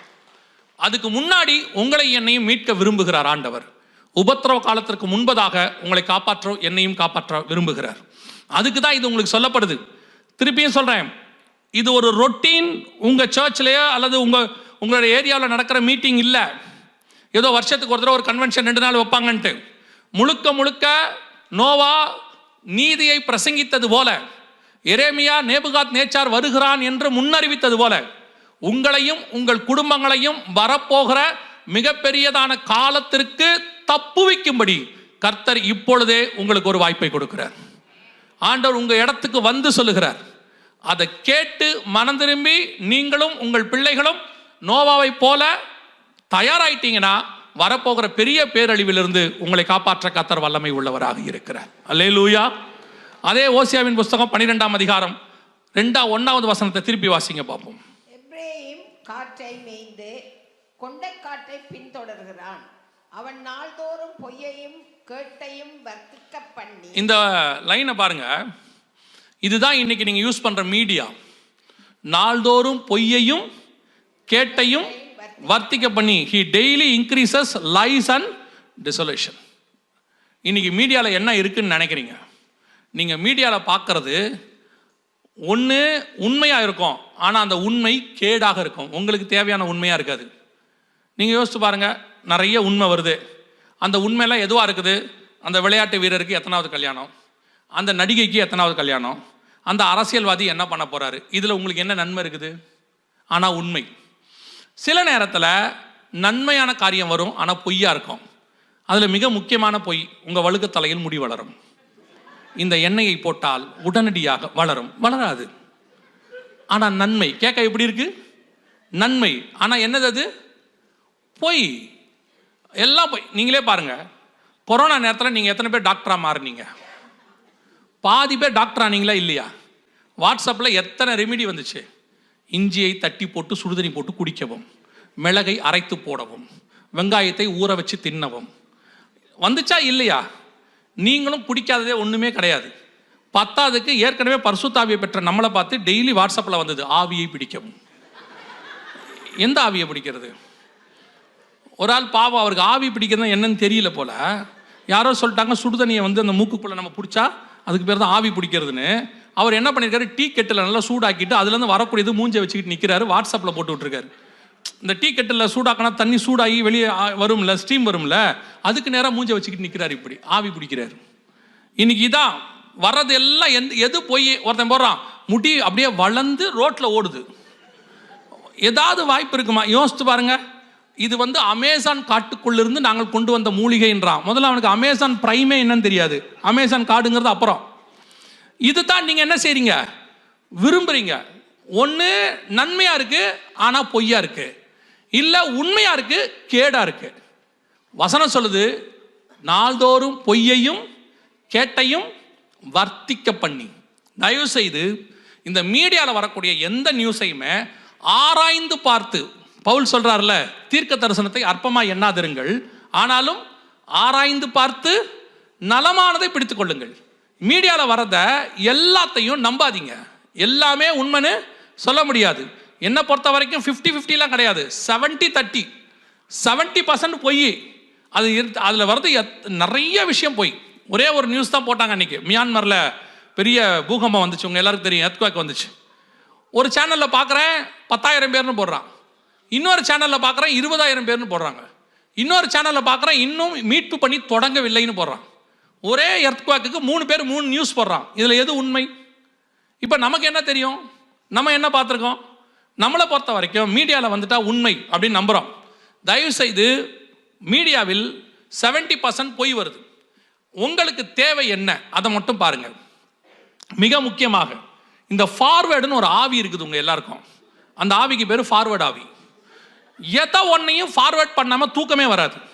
சிலருக்கெல்லாம் காலையில் இவங்க கூட வசனம் டைப் பண்ணவே மாட்டாங்க, இவங்களுக்கு யாராவது அனுப்புவாங்க வாக்குத்தத்த வசனம், அதை ஒரு 20 பேருக்கு அனுப்பிட்டு காலை 4 மணிக்கு படுத்து தூங்குறது, இருக்கிறவனெல்லாம் 4:30 மணிக்கு எழுப்பிடுறது. தயவு செய்து அந்த மெசேஜ் என்னன்னு பாருங்க, அது அந்த ஆளுக்கு பிரோஜனமான்னு பாருங்க. அதுவும் இந்த காலத்து விசுவாசிகளுக்கு ஒரு குணம், நல்ல விஷயத்தை நீங்கள் ஃபார்வேர்ட் பண்ணுறதே இல்லை தெரியுமா உங்களுக்கு? மகிமையின் 7 படிகள் ஃபார்வேர்ட் பண்ண மாட்டீங்க. பரலோகத்துக்கு போவது எப்படி ஃபார்வேர்ட் பண்ண மாட்டீங்க. நீங்கள் எதை ஃபார்வேர்ட் பண்ணி தெரியுமா? அந்த ஊழியக்கார் குடும்பத்தில் நடந்தது என்ன, அடுத்து அப்படியே மொத்த பேருக்கு ஃபார்வேர்ட் பண்ணுறது. இப்போ அவர் குடும்பத்தில் நடந்ததில் உங்களுக்கு என்ன, இப்போ நீங்கள் ஃபார்வேர்ட் பண்ணுறீங்களே அவருக்கு என்ன, அந்த ஆள் குடும்பத்தில் என்னமோ நடந்துட்டு போகுது, அதை வச்சு உங்களுக்கு என்ன பிரயோஜனம்? நான் அந்த ஊழியக்கார் தப்பு பண்ணதாவே இருக்கட்டுமே, ஒருவேளை அவர் தாவீது மாதிரி போய் மன்னிப்பு கேட்டு கர்த்தர் மன்னிச்சிட்டார்னா இப்போ உங்க பிரச்சனை என்ன? நீங்க சீமை ஐயா மாறுறீங்களா இல்லையா? நல்லா கவனிங்க. நோவா தன் கூடாரத்தில் வஸ்திரம் விலகி படுத்திருந்தார், நிர்வாணமாக இருந்தார். இப்போ பையன் பார்த்துட்டு போய் 2 பேருக்கு அந்த மெசேஜை ஃபார்வர்ட் பண்ணுறான், சேமுக்கும் யாபத்துக்கும். இப்போ அந்த 2 பேரும் அதை ஃபார்வர்ட் பண்ணாமல் என்ன பண்ணிட்டாங்க, டெலீட் பண்ணிட்டாங்க. டெலீட் பண்ணிவிட்டு அந்த மெசேஜை அப்பாவை கொண்டு வந்து நிர்வாணத்தை மூடிட்டாங்க. அப்பா எழுந்திருக்கிறார். எழுந்திரிச்ச உடனே நடந்த சம்பவம் என்னென்னா, ஃபார்வேர்ட் பண்ணவனுக்கு சாபம் வந்துச்சு. அவனுக்கு மட்டும் இல்லை, அவன் பிள்ளைக்கே சாபம் வந்துருச்சு. ஆனால் டெலீட் பண்ணால அவனுக்கு ஆசீர்வாதம் வந்துருச்சு. நீங்கள் ஃபார்வேர்ட் பண்ண வேண்டியது ஒரு ஊழியக்காரனையோ அல்லது விசுவாசியோ இன்னொருத்தரை பற்றிய குறைகளை அல்ல. நீங்கள் ஃபார்வேர்ட் பண்ண வேண்டியது இயேசு கிறிஸ்துவினுடைய சுவிசேஷத்தை மட்டும். நீங்கள் ஃபார்வேர்ட் பண்ணுறது சுவிசேஷமாக இருந்தால் அதில் ஒரு ஆத்மா கிடைச்சா அது உங்கள் கணக்கிலே பரலோகத்திலே கர்த்தர் வைத்துக் கொள்வார். நீங்கள் ஃபார்வேர்ட் பண்ணுறதுல ஒரு ஆள் இடல் அடைஞ்சிட்டான்னு வச்சுக்கோங்க, ஆண்டவரை விட்டு போயிட்டான்னு வச்சுங்க, எந்திர கல்லை கட்டி நரகத்தில் போட சொல்கிறார் ஆண்டவர். உங்கள் வேலை எதை ஃபார்வேர்ட் பண்ணுறதுன்னு தெரியணும். நாள்தோறும் பொய்யையும் கேட்டையும் வர்த்திக்க பண்ணி நீங்கள் ஃபார்வேர்ட் பண்ணுற ஒரு ஊழியக்காரனை பற்றியோ ஒரு ஊழியத்தை பற்றியோ ஒரு விசுவாசியை பற்றியோ தேவையில்லாத காரியத்தை ஃபார்வேர்ட் பண்ணுவீர்களானால் அது நாள்தோறும் கேட்டை வர்த்திக்க பண்ணுறதுக்கான ஒரு அடையாளம். தயவு செய்து கடைசி காலத்தில் இந்த தூஷிக்கிறது, 2 கொரிந்தியர் தீமோத்தேயு நிருபம் 2வது லெட்டரில் பவுல் சொல்லுவார், 3ஆம் அதிகாரம் 1-2 வசனங்கள் வாசிங்க பார்ப்போம். 2 தீமோத்தேயு 3:1-2. மேலும் கடைசி நாட்களில் கொடிய காலங்கள் வரும் என்று அறிவாயாக, எப்படியெனில் மனுஷர்கள் தற்பிரியராயும் பணப்பிரியராயும் வீம்புக்காரராயும் அகந்தை உள்ளவர்களாயும் தூஷிக்கிறவர்களாயும். அதாவது தூஷிக்கிறவர்கள் அந்த லிஸ்ட்டை போய் எடுத்து வீட்டில் படிச்சு பாருங்க. அந்த லிஸ்ட்டில் உள்ளவங்க எப்படியாவது ஒரு 2 பேராவது உங்கள் வீட்டில் இருப்பாங்க. தாய் தந்தரை கனம் பண்ணாதவர்களாயும் அகந்தை உள்ளவர்களாயும் எல்லாம் இருக்கும். அதில் அந்த லிஸ்ட்டில் எப்படியும் ஒரு 2 பேர் நம்ம வீட்டில் இருப்பாங்க. அதெல்லாம் கடைசி காலத்தினுடைய அடையாளம்னு வேதம் சொல்லுது. உங்களை என்னையும் கர்த்தர் குற்றம் சுமத்தவோ தூஷிக்கவோ கர்த்தர் அழைக்கவில்லை, பரியாசம் பண்ண அழைக்கவில்லை. கர்த்தர் அழைத்து நம்மளை பார்த்து சொன்னது ஒரே ஒரு வேலை, போய் சகல ஜாதிகளுக்கும் சுவிசேஷத்தை பிரசைங்கள். You want to preach the gospel, you want to forward the gospel, good news. இந்த மாதிரி செய்திகளை அல்ல. 12:1 ஓசியாவின் புஸ்தகம் சொல்லுகிறது, நாள்தோறும் பொய்யையும் கேட்டையும் வர்த்திக்க பண்ணி. அடுத்து என்ன இருக்குது அதுல? அசிரியரோடு உடன்படிக்கை பண்ணுகிறான். இந்த தீர்க்க தரிசனம் எல்லாம் 2022 நிறைவேறுச்சு. இதெல்லாம் கிட்டத்தட்ட 2500 வருஷமா நடக்காத சம்பவம். இங்க பாருங்க, இது ட்ரம்ப் வந்த பிறகு நடந்த சம்பவம். இது அசிரியரோடு கூட உடன்படிக்கை உறுதி பண்ணி, அசிரியரோடு கூட உடன்படிக்கை. அசிரியரோடு கூட உடன்படிக்கைனா என்ன? இன்னைக்கு அசிரியன்ஸ்னா யாரு அப்படின்னு கேட்டீங்கன்னு சொன்னா, ஆவிலா தேசம் பைபிளில் இருக்கு, நீங்க அதை அப்புறமா போய் வாசிக்கலாம். இப்போ உங்களுக்கு ஈஸியாக புரியறதுக்கு சொல்றேன். சிரியாவுக்கு இந்த பக்கத்தில் இருக்கக்கூடிய அரபு நாடுகள் எல்லாம், இப்போ இருக்க துபாய், ஒரு 7 நாடுகள் இருக்குது. இவங்க எல்லாம் என்ன செய்வாங்களாம், இஸ்ரேல் கூட உடன்படிக்கை பண்ணுவாங்கன்னு இருக்கு. இதுக்கு 2000 வருஷமா எந்த சாத்தியமும் இல்லை, அதுக்கு முன்னாடியும் சாத்தியம் இல்லை, இப்போ 1948 இருந்தும் சாத்தியம் இல்லை. ஏன்னா இஸ்ரேல் என்பது அரபு நாடுகளுக்கு எப்படிப்பட்ட நாடு? Enemy country. அரபு கண்ட்ரி 22 இருக்கு. இந்த 22 நாட்டுடைய பாஸ்போர்ட்லையும் எழுதியிருப்பாங்க, நீங்க வேணா போய் பாருங்க. ஃபர்ஸ்ட் பேஜ்ல பிரிண்ட் ஆயிருக்கும். என்ன போட்டிருப்பாங்க தெரியுமா? This passport is not valid for இஸ்ரேல்னு இருக்கும். இஸ்ரேலுக்கு இந்த பாஸ்போர்ட்டை கொண்டு போக கூடாதுன்னு அவன் பிரிண்ட் பண்ணி வச்சிருக்கான். ஆனா பைபிள் சொல்லுது, கடைசி நாட்களில் அசிரியரோடு கூட உடன்படிக்கை பண்ணுவார்கள். கிட்டத்தட்ட 7 நாடுகளோடு கூட உடன்படிக்கை பண்ணியாச்சு. அபுதாபியோட, அதாவது அரபு நாடுகள் 7 இருக்கு அந்த இடத்துல, UAEன்னு சொல்லுவாங்க. 7 நாட்டோடையும் அவங்க என்ன பண்ணிட்டாங்க, சைன் பண்ணியாச்சு. ஓசியா 12:1 நம் கண்களுக்கு முன்பாக. இவங்கெல்லாம் யாருன்னு கேட்டீங்கன்னா, மிகப்பெரிய எதிரிகள். 50 வருஷமா பயங்கரமான, என்ன சொல்றது, இஸ்ரவேல இல்லாம பண்ணணும்னு நினைக்கிறவங்க. ஆனா இன்னைக்கு அவர்களோடு கூட உடன்படிக்கை பண்ணி இருக்கிறார்கள். கடைசியா அந்த வசனம் என்ன சொல்லுது? அசிரியரோடு கூட உடன்படிக்கை பண்ணி எகிப்துக்கு எண்ணெய் கொண்டு போகப்படுகிறது. இந்த தீர்க்கதரிசனம் பாருங்க, இதெல்லாம் ஆச்சரியத்தினுடைய உச்சம். ஏன் தெரியுமா? எகிப்துல இருந்து அப்படியே பார்க்குற தூரத்தில் இருக்கதான் சவுதி அரேபியா, தபுக்குங்கிற இடத்துல ஒரே ஒரு ரெட்சியோட ஒரு பார்ட் ஓடும். இங்கிருந்து பார்த்தா சவுதி அரேபியா தெரியும், சவுதி அரேபியாவில் பார்த்தா எகிப்து தெரியும். சவுதி அரேபியா தான் உலகத்திலேயே அதிகமாக எண்ணெய் தயாரிக்கிற நாடு. அங்க வாங்காம இஸ்ரேலுங்கிறது எதிரி நாடு, இவங்கிட்ட வாங்குவாங்கன்னு ஆண்டவர் சொல்றது பாருங்க. இந்த போது பாருங்க, உள்ள பைப் வழியா போது. இதுக்கு பேரு லேவியாதான் மெத்தடுன்னு பேரு. இதுக்கு பேரு லேவியாதான் மெத்தட். இஸ்ரேல்ல இருந்து எண்ணெய் எகிப்துக்கு கொண்டு போகப்படுகிறது. 1970களில் எகிப்தில் ஒரு பிரசிடென்ட் இருந்தார், நாசர்னு. அவர் சொன்னார், இஸ்ரவேலை இல்லாமல் பண்ணுவேன் அப்படின்னு சொன்னார். ஆனால் அந்த நாட்டுக்கு எண்ணெய் கொண்டு போகப்படும் அப்படின்னு வேதம் சொல்லுது. இன்னைக்கு எண்ணெய் போயிருச்சு, எகிப்துக்கு எண்ணெய் கொண்டு போகப்பட்டாச்சு, இஸ்ரேல்ல இருந்து கொண்டு போயிருக்கு. இது எல்லாமே 2022 நடந்த சம்பவம். இங்க இருக்கு பாருங்க, 2021 பிப்ரவரி 21 லேவியதான் கேஸ் ஃபீல்ட் ஈஜிப்டுக்கு கொண்டு போயாச்சு. ஓசியா 12:1 நம் கண்களுக்கு முன்பாக 100% அப்படியே நிறைவேறிவிட்டது. இதெல்லாம் நீங்க படிக்கிறதுக்கு சாதாரணமா இருக்கும். எகிப்துக்கு எண்ணெய் கொண்டு போகப்படுகிறது. இதுக்கு பின்னாடி 50 வருஷம் இருக்கு. 50 வருஷம் இந்த ப்ராஃபஸி நிறைவேறதுக்கு. நடக்கவே முடியாத ப்ராஃபஸி. ஈஜிப்ட் நினைச்சா எந்த அரபு நாடுகிட்ட வேணா எண்ணெய் வாங்கலாம், சவுதி அரேபியா கிட்ட இருந்து வாங்கலாம். அவங்க எவ்வளோ நாடுகள், அவங்க எத்தனையோ கப்பல்கள் அவங்க ஊரை கிராஸ் பண்ணி தான் போகுது அந்த கெனால் வழியாக. ஆனாலும் வேதம் சொல்லுது இஸ்ரேல்ல இருந்து வரும். இப்ப இஸ்ரேல்ல இருந்து எண்ணெய் கொண்டு போகப்பட்டாகி விட்டது. கர்த்தர் சொன்னபடி ஓசியா 12:1 100% நிறைவேறி விட்டது. இதெல்லாம் 2021 வரைக்கும் நடந்த சம்பவம். இப்போ 2 காரியம் தான் நடக்க போகிற காரியத்தை நான் சொல்லிவிட்டு ஜெபம் பண்ணி முடிக்க போகிறேன். இது இனிமேல் நடக்க போகிறது. என்ன நடக்க போகுதுன்றது உங்களுக்கு சொல்றேன். வாசிங்க யோவேல் புஸ்தகம் 1ஆம் அதிகாரம் 6வது வசனத்தை வாசிங்க. எண்ணி முடியாத ஒரு பலத்த ஜாதி என் தேசத்தின் மேல் வருகிறது. அதன் பற்கள் சிங்கத்தின் பற்கள், துஷ்ட சிங்கத்தின் கடைவாய் பற்கள் அதற்கு உண்டு. இது யாரை பத்தி சொல்லப்பட்டிருக்கிறது? எண்ணி முடியாத ஒரு பலத்த ஜாதி என் தேசத்தின் மேல் வருகிறது. அதன் பற்கள் சிங்கத்தின் பற்கள், அதன் துஷ்ட சிங்கத்தின் கடைவாய் பற்கள் அதற்கு உண்டு. இது யாரை பத்தி சொல்லப்பட்டிருக்கு அப்படின்னு கேட்டீங்கன்னா, இந்த வசனத்தையும் வாசித்துருங்க. அப்போ உங்களுக்கு ஈஸியா நான் சொல்றதுக்கு புரியும் யாரை பத்தி அப்படின்னா, வெளிப்படுத்தின விசேஷம் 13ஆம் அதிகாரம் 2வது வசனம். நான் கண்ட மிருகம் சிறுத்தையை போல் இருந்தது, அதன் கால்கள் கரடியின் கால்கள், அதன் வாய் சிங்கத்தின் வாய் அப்படின்னு இருக்கு. இது யாரை பத்தின்னு கேட்டீங்கன்னா, நெக்ஸ்ட் அமெரிக்காவுக்கு ஆல்டர்னேட்டா வரப்போறதான கவர்மெண்ட். இப்போ அமெரிக்கா சூப்பர் பவர்லேருந்து கீழே விழுது. இந்த சூப்பர் பவர் விழுந்த உடனே அடுத்த சூப்பர் பவர் எழும்பணும். உங்களுக்கு தெரியும் நினைக்கிறேன், ஃபர்ஸ்ட் வேர்ல்டு வார் முடிஞ்ச உடனே இங்கிலாந்து தான் சூப்பர் பவர் டோட்டல் வேர்ல்டுக்கு. செகண்ட் வேர்ல்டு வார் முடிஞ்ச உடனே யூஎஸ் தான் சூப்பர் பவர் இன்னை வரைக்கும். இப்போ தேர்ட் வேர்ல்டு வார் வரப்போகுது. இந்த தேர்ட் வேர்ல்டு வார் முடிஞ்ச உடனே ஒரு சூப்பர் பவராக இந்த நாடு தான் எழும்பும். யூரோப்பியன் யூனியன் 10 நாடுகள் கூட்டமைப்பு. இவங்களை பற்றி தனி மெசேஜை நம்ம கொடுத்துருக்கோம், யூடியூப்ல இருக்கு, நீங்கள் பார்த்துருக்கலாம். ஒரு சிலர்லாம் சொன்னாங்க இந்த நேற்று நீங்கள் எடுத்த மெசேஜ்லாம் பார்த்துருக்கோன்னு. இதெல்லாம் யூடியூப்ல இருக்கு. ஆனால் அப்டேஷன்ஸ் இப்போ இடையில நடந்த அப்டேஷன்ஸும் இதில் சேர்த்துருப்போம். அதனால தான் அதை எடுக்கிறோம். இப்போ யூரோப்பியன் யூனியன் இதுதான் அடுத்த சூப்பர் பவர், ஆன்டி கிரைஸ்டோடைய கவர்மெண்ட். இதுதான் சிங்கத்தின் வாய். வெளிப்படுத்தல் 13:2 சொல்லப்பட்டது. இந்த பலத்த ஜாதி எழும்பி வரும். யாருக்கு விரோதமாக? இஸ்ரவேலுக்கு விரோதமாக. இப்ப நல்லா கவனிச்சு பார்த்தீங்கன்னா, அமெரிக்கன் டாலர் விழ தொடங்கிருச்சு, யூரோ ஸ்ட்ராங் ஆகிட்டே இருக்குது. கொஞ்சம் கொஞ்சமா அமெரிக்கன் டாலரை விட யூரோ என்ன ஆகுது? ஸ்ட்ராங் ஆகிட்டே போகுது. இப்போ டைம்ஸ் ஆஃப் இந்தியாவில் எழுதியிருக்காங்க, why euro is stronger than US அப்படின்னு அவங்க ஒரு ஆர்டிக்கலை எழுதியிருக்கிறாங்க. இப்போ நம்ம கண்ணுக்கு முன்னாடி அடுத்த வல்லரசு எழும்புகிறது. இதுதான் யோவேல் 1:5 சொன்னது. நேற்று நம்ம சொன்னோம் ஒரு வார் ஒன்று வரப்போது, பெரிய வார் அடுத்து நம்ம ஃபேஸ் பண்ண போறோம்னு. அந்த வாருடைய முடிவில் தான் இந்த கவர்மெண்ட், இதுதான் ஆன்டி கிரைஸ்டோடைய கவர்மெண்ட். இந்த கவர்மெண்ட்ல வரக்கூடிய ஒருத்தர் தான் ஆன்டி கிரைஸ்டாக இருக்கணும், அந்த கடைசி ராஜாவாக.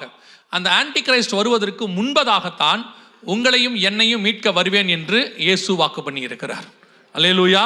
2 தெசலோனிக்கேயர் 2ஆம் அதிகாரத்தில் 4 முதல் 9 வசனங்கள், 2 Thessalonians chapter 2 verses 4 to 9 நீங்க வாசிக்கும் பொழுது அந்த ஆன்டி கிரைஸ்டுடைய கவர்மெண்ட்டை பற்றியும் அவன் எழும்புவதை பற்றியும் அங்கே சொல்லப்பட்டிருக்கிறது. அந்த அக்கிரமக்காரனுடைய வருகை சாத்தானுடைய செயலின் படி சகல வல்லமையோடும் அடையாளங்களோடும் பொய்யான அற்புதங்களோடு கூட இருக்கும் அப்படின்னு 7 முதல் 9 வசனத்தில் இருக்கு. ஸோ இந்த கவர்மெண்ட் தான் வரப்போகுது. இப்போ இந்த கவர்மெண்ட் ஸ்ட்ராங் ஆகிட்டே இருக்கு. கொஞ்சம் கொஞ்சமாக மிலிட்ரி அவங்க வளர்த்துக்கிட்டு இருக்கிறாங்க. அவங்களுடைய எக்கானமி ஸ்ட்ராங் ஆகுது. இப்போ அவங்களுடையதான பார்லிமெண்ட் கிட்டத்தட்ட 783 நினைக்கிறேன் ஒரு பார்லிமெண்ட் மொத்தம் பேர் இருக்காங்க. எல்லாம் ஸ்ட்ராங் ஆகிட்டே இருக்கு. இப்போ இவர்கள் அடுத்த வல்லரசாக உருவாகும் பொழுது இது எல்லாத்தையும் கண்ட்ரோல் பண்ணக்கூடியவனாகத்தான் ஒருவன் எழும்பி வருவான். எண்ணி முடியாத ஒரு பலத்த ஜாதி என் தேசத்தின் மேல் வருகிறது. இப்போ அந்த எண்ணி முடியாத பலத்த ஜாதி ஏறக்குறைய 28 நாடு இருக்குது. 28 நாடு இருக்கு. இப்போ நிறைய நாடுகள் சேரத்துக்காக சொல்லியிருக்கிறாங்க. இந்த நாடுகள் எல்லாம் ஒன்னா சேரும் போது எண்ணி முடியாத ஒரு பலத்த ஜாதி, ஒரு டோட்டல் யூனியன் ஒன்று உருவாக போகிறது. ஆண்டவர் சொன்னபடி இதுதான் அடுத்து நடக்கணும். நம்ம கண்ணுக்கு முன்னாடி நேற்றும் சொன்னேன், இன்னைக்கும் சொல்கிறேன், ஒரு மிகப்பெரிய தேர்ட் வேர்ல்டு வார் ஒன்று உருவாகணும். அந்த வாருடைய முடிவில் இதுதான் கவர்மெண்ட், இவங்க தான் ஆன்டி கிரைஸ்டுடைய கவர்மெண்ட். இப்போ இவங்க நம்ம கண்ணுக்கு முன்னாடி ரெடியாக இருக்கிறாங்க. வார் முடிஞ்ச உடனே சூப்பர் பவராக மாறுவாங்க. இப்போ எப்படி ஃபஸ்ட்டு யூகே உடைய பவுண்ட் இருந்துச்சு, அதுக்கு பதிலாக யூஎஸ் டாலர் கொண்டு வந்தாங்க 1930s. இப்போ யூஎஸ் டாலருக்கு பதிலாக இன்னொன்று உருவாக்குறாங்க, பிரிக்ஸ் எல்லாம் கொண்டு வராங்க. அது எதுவுமே வராது, யூரோ தான் வரும். இந்த யூரோக்கு தலைவராகத்தான் வரப்போகிற ஆன்டி கிரைஸ்ட் வருவான். இது எல்லாமே வேதம் சொன்னதான மிக துல்லியமான தீர்க்க தரிசனம். இது நடக்க வேண்டிய மிக முக்கியமானது, அடுத்து நடக்க வேண்டியது. இதை ஒட்டி இன்னும் ஒன்று நடக்கணும். அதை மட்டும் சொல்லிட்டு நான் ஜெபம் பண்ணி முடிக்க விரும்புகிறேன். வாசிங்க யோவேல் தீர்க்க தரிசன புஸ்தகம் 1ஆம் அதிகாரம் 15வது வசனத்தை வாசி. 1:15 வாசிங்க. அந்த நாளின் நிமித்தம் ஐயோ, கர்த்தருடைய நாள் சமீபமாய் இருக்கிறது. கர்த்தருடைய நாள் சமீபமாக இருக்கிறது. அது சங்காரம் போல சர்வ வல்லவரிடத்தில் இருந்து வருகிறது.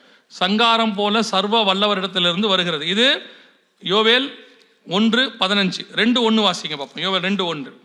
சீயோனிலே எக்காலம் ஊதுங்கள், என் பரிசுத்த பர்வதத்திலே எச்சரிப்பின் சத்தம் இடுங்கள். தேசத்தின் குடிகள் எல்லாம் தத்தளிக்க கடவர்கள், ஏனெனில் கர்த்தருடைய நாள் வருகிறது, அது சமீபமாய் இருக்கிறது. 2வது அதிகாரத்தில் 2வது தடவை கர்த்தருடைய நாள் எப்படி இருக்கிறது? சமீபமாய் இருக்கிறது. 3வது வாசிங்க. யோவேல் புஸ்தகம் 2ஆம் அதிகாரம் 11வது வசனம் வாசிங்க. கர்த்தர் தமது சேனைக்கு முன் சத்தமிடுவார், அவருடைய பாளையம் மகா பெரியது, அவருடைய வார்த்தையின்படி செய்கிறதற்கு வல்லமை உள்ளது. கர்த்தருடைய நாள் பெரிதும் மகா பயங்கரமாய் இருக்கும், அதை சகிக்கிறவன் யார்? யோசித்து பாருங்க, 2 அதிகாரத்தில் 3 தடவை கர்த்தருடைய நாள் வருகிறது, கர்த்தருடைய நாள் வருகிறது என்று வேதம் சொல்லுது. இந்த கர்த்தருடைய நாள்னா என்ன? 2 பேதுருவின் புஸ்தகம் 3ஆம் அதிகாரம் 9-10 சொல்லுகிறது. கர்த்தருடைய நாள் இரவிலே திருடன் வருகிற விதமாய் வரும், அப்பொழுது வானங்கள் மடமடவென்று அகன்று போம், பூதங்கள் வெந்து உருகி போம், பூமியும் அதில் உள்ள கிரியைகளும் எரிந்து அழிந்து போகும். வருகைக்கு முன்பாக ஒரு மிகப்பெரியதான disaster, third world war, natural calamities, அதோடு கூட ஃபெமைன்ஸ், அதோடு கூட கில்லிங் டிசீசஸ் எல்லாம் சேர்ந்து ஒன்றா வரும். அத்தனையும் சேர்ந்து எப்படி செகண்ட் வேர்ல்டு வார் டோட்டல் உலகத்தையே கொலாப்ஸ் ஆக்குச்சோ, அதை விட மோசமான கொலாப்ஸ் தேர்ட் வேர்ல்டு வார் செய்யும். இந்த தேர்ட் வேர்ல்டு வாரில் நீங்கள் நினைக்கிற மாதிரியெல்லாம் இல்லை. அந்த தேர்ட் வேர்ல்டு வார் முடியும் போது அதை ஒட்டி கர்த்தருடைய வருகையும் சம்பவிக்கும். அந்த வருகை வரும்பொழுது கவனித்துக் கொள்ளுங்கள், அந்த தேர்ட் வேர்ல்டு வார் நடக்கும்போது வரலாம், இப்போ வரலாம், முடியும் போது வரலாம். ஏன்னா இது வரைக்கும் சொன்ன எல்லா ப்ராபசிஸும் ரெடியாக இருக்கு. ஒரு பலத்த ஜாதி யூரோப்பியன் யூனியன் எழும்பிடுச்சு. இப்போ தேர்ட் வேர்ல்டு வார் ஒரு பக்கம் ஸ்டார்ட் ஆயிடுச்சுன்னு சொல்கிறாங்க. ரஷ்யா அந்த இடத்துல ஸ்டார்ட் பண்ணுதுன்னு சொல்கிறாங்க. இந்த பக்கம் இஸ்ரேல் காசால ஸ்டார்ட் பண்ணுதுன்னு சொல்கிறாங்க. ஸோ நமக்கு ஆண்டவரோட நாளிகை தெரியாது. ஆனால் ஒன்று மட்டும் திருப்பி திருப்பி பைபிள் சொல்லுது, கர்த்தருடைய நாள் சமீபமாக இருக்கிறது, கர்த்தருடைய நாள் சமீபமாக இருக்கிறது, அது மகா பயங்கரமாக இருக்கிறது. இந்த கர்த்தருடைய நாள் வருது, இதுக்கு நடுவில் சபை எடுத்துக்கொள்ளப்படும். நீங்களும் நானும் மர்ரூமாயி பரலோகத்துக்கு என்ன செய்ய போகிறோம்? போக போகிறோம். இந்த சம்பவம் அதான் ரொம்ப ஆச்சரியம். நிறைய பேர் கேட்பாங்க, இந்த ரகசிய வருகை சபை எடுத்துக்கொள்ளப்படுதல் பைபிளில் இருக்கா அப்படின்னு சொல்லிலாம் கேட்பாங்க. அந்த ஒரே ஒரு வசனத்தை மட்டும் வாசிக்க போகிறோம். யோவேலில் ஆண்டவர் எவ்வளோ தெளிவாக சொல்லி வச்சிருக்கிறார் பாருங்க. வாசிச்சுட்டு நம்ம ஜெபம் பண்ண போகிறோம். 2ஆம் அதிகாரம் யோவேல் புஸ்தகம் 16வது வசனம் வாசிங்க. ஜோயல் 2:16 வாசிங்க பார்ப்போம். ஜனத்தை கூட்டுங்கள், ஜனத்தை கூட்டுங்கள், சபையை பரிசுத்தப்படுத்துங்கள், முதியோரை சேருங்கள், பிள்ளைகளையும் பாலுண்கின்ற குழந்தைகளையும் கூட்டுங்கள். மணவாளன் தன் அறையையும் மணவாட்டி தன் மறைவையும் விட்டு புறப்படுவார்கள். வசனம் தெளிவா சொல்லுது பாருங்க. இதெல்லாம் சம்பவிச்சுக்கிட்டு இருக்கும் போது சம்பந்தமே இல்லாம மணவாளன் மணவாட்டியை பத்தி பேசுறாரு. இதுக்கு முன்னாடிலாம் நீங்க வாசிச்சீங்கன்னா இன்னைக்கு இருக்கக்கூடிய ஏஐ ட்ரோன் டெக்னாலஜியை பத்தி பேசுறாரு யோவேலுக்கு. அதுக்கு முன்னாடி பாத்தீங்கன்னா யூரோப்பியன் யூனியனை குறித்து பேசுறாரு. அதோடு கூட நீங்க பாத்தீங்கன்னு சொன்னா இஸ்ரவேலுடைய அக்ரிமெண்ட்ஸ் பத்தி பேசுறாரு.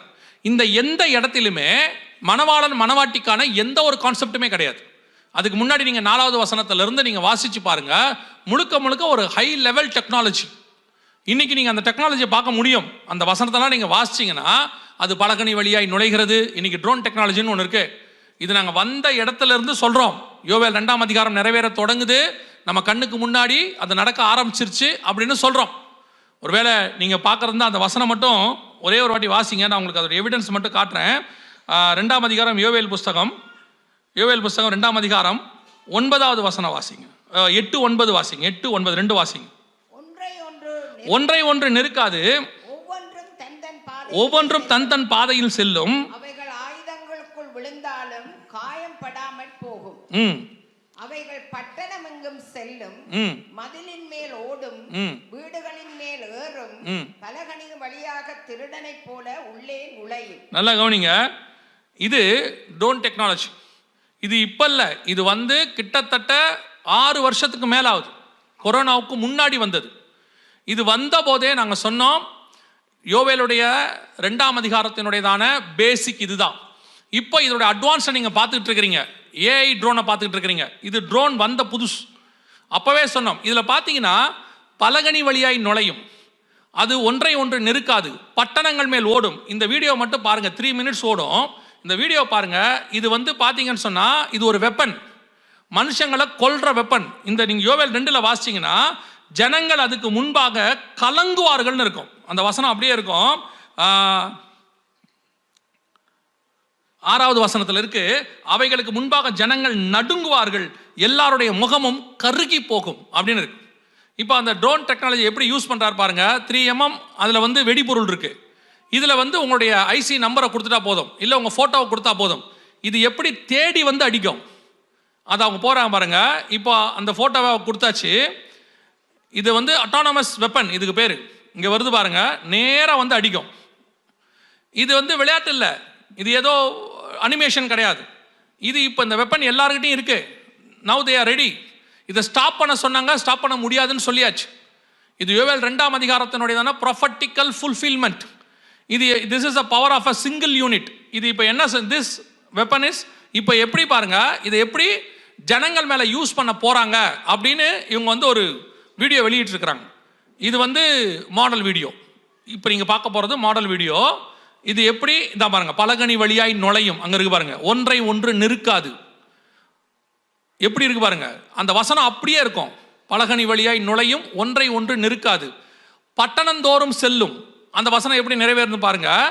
இது இப்போ இதோட அட்வான்ஸ்ட் வந்துருச்சு. நீங்க நிறைய கவனிச்சு பார்த்தீங்கன்னா எல்லா நாடுகளும் ட்ரோன்ல தாக்குறாங்க, ட்ரோன் டெக்னாலஜி சொல்றாங்கல்ல, அதனுடையதான செகண்ட் வெர்ஷன் தான் நீங்க பார்த்துட்டு இருக்கிறீங்க. இது பேசிக் வெர்ஷன். இது பாருங்க, ஒரு சிட்டி மேல இப்படி போட்டாச்சுன்னு சொன்னா அது நேரா போய் மக்களை மட்டும் தாக்கும், வேற எதையுமே செய்யாது, வேற ஒன்றும் பண்ணாது.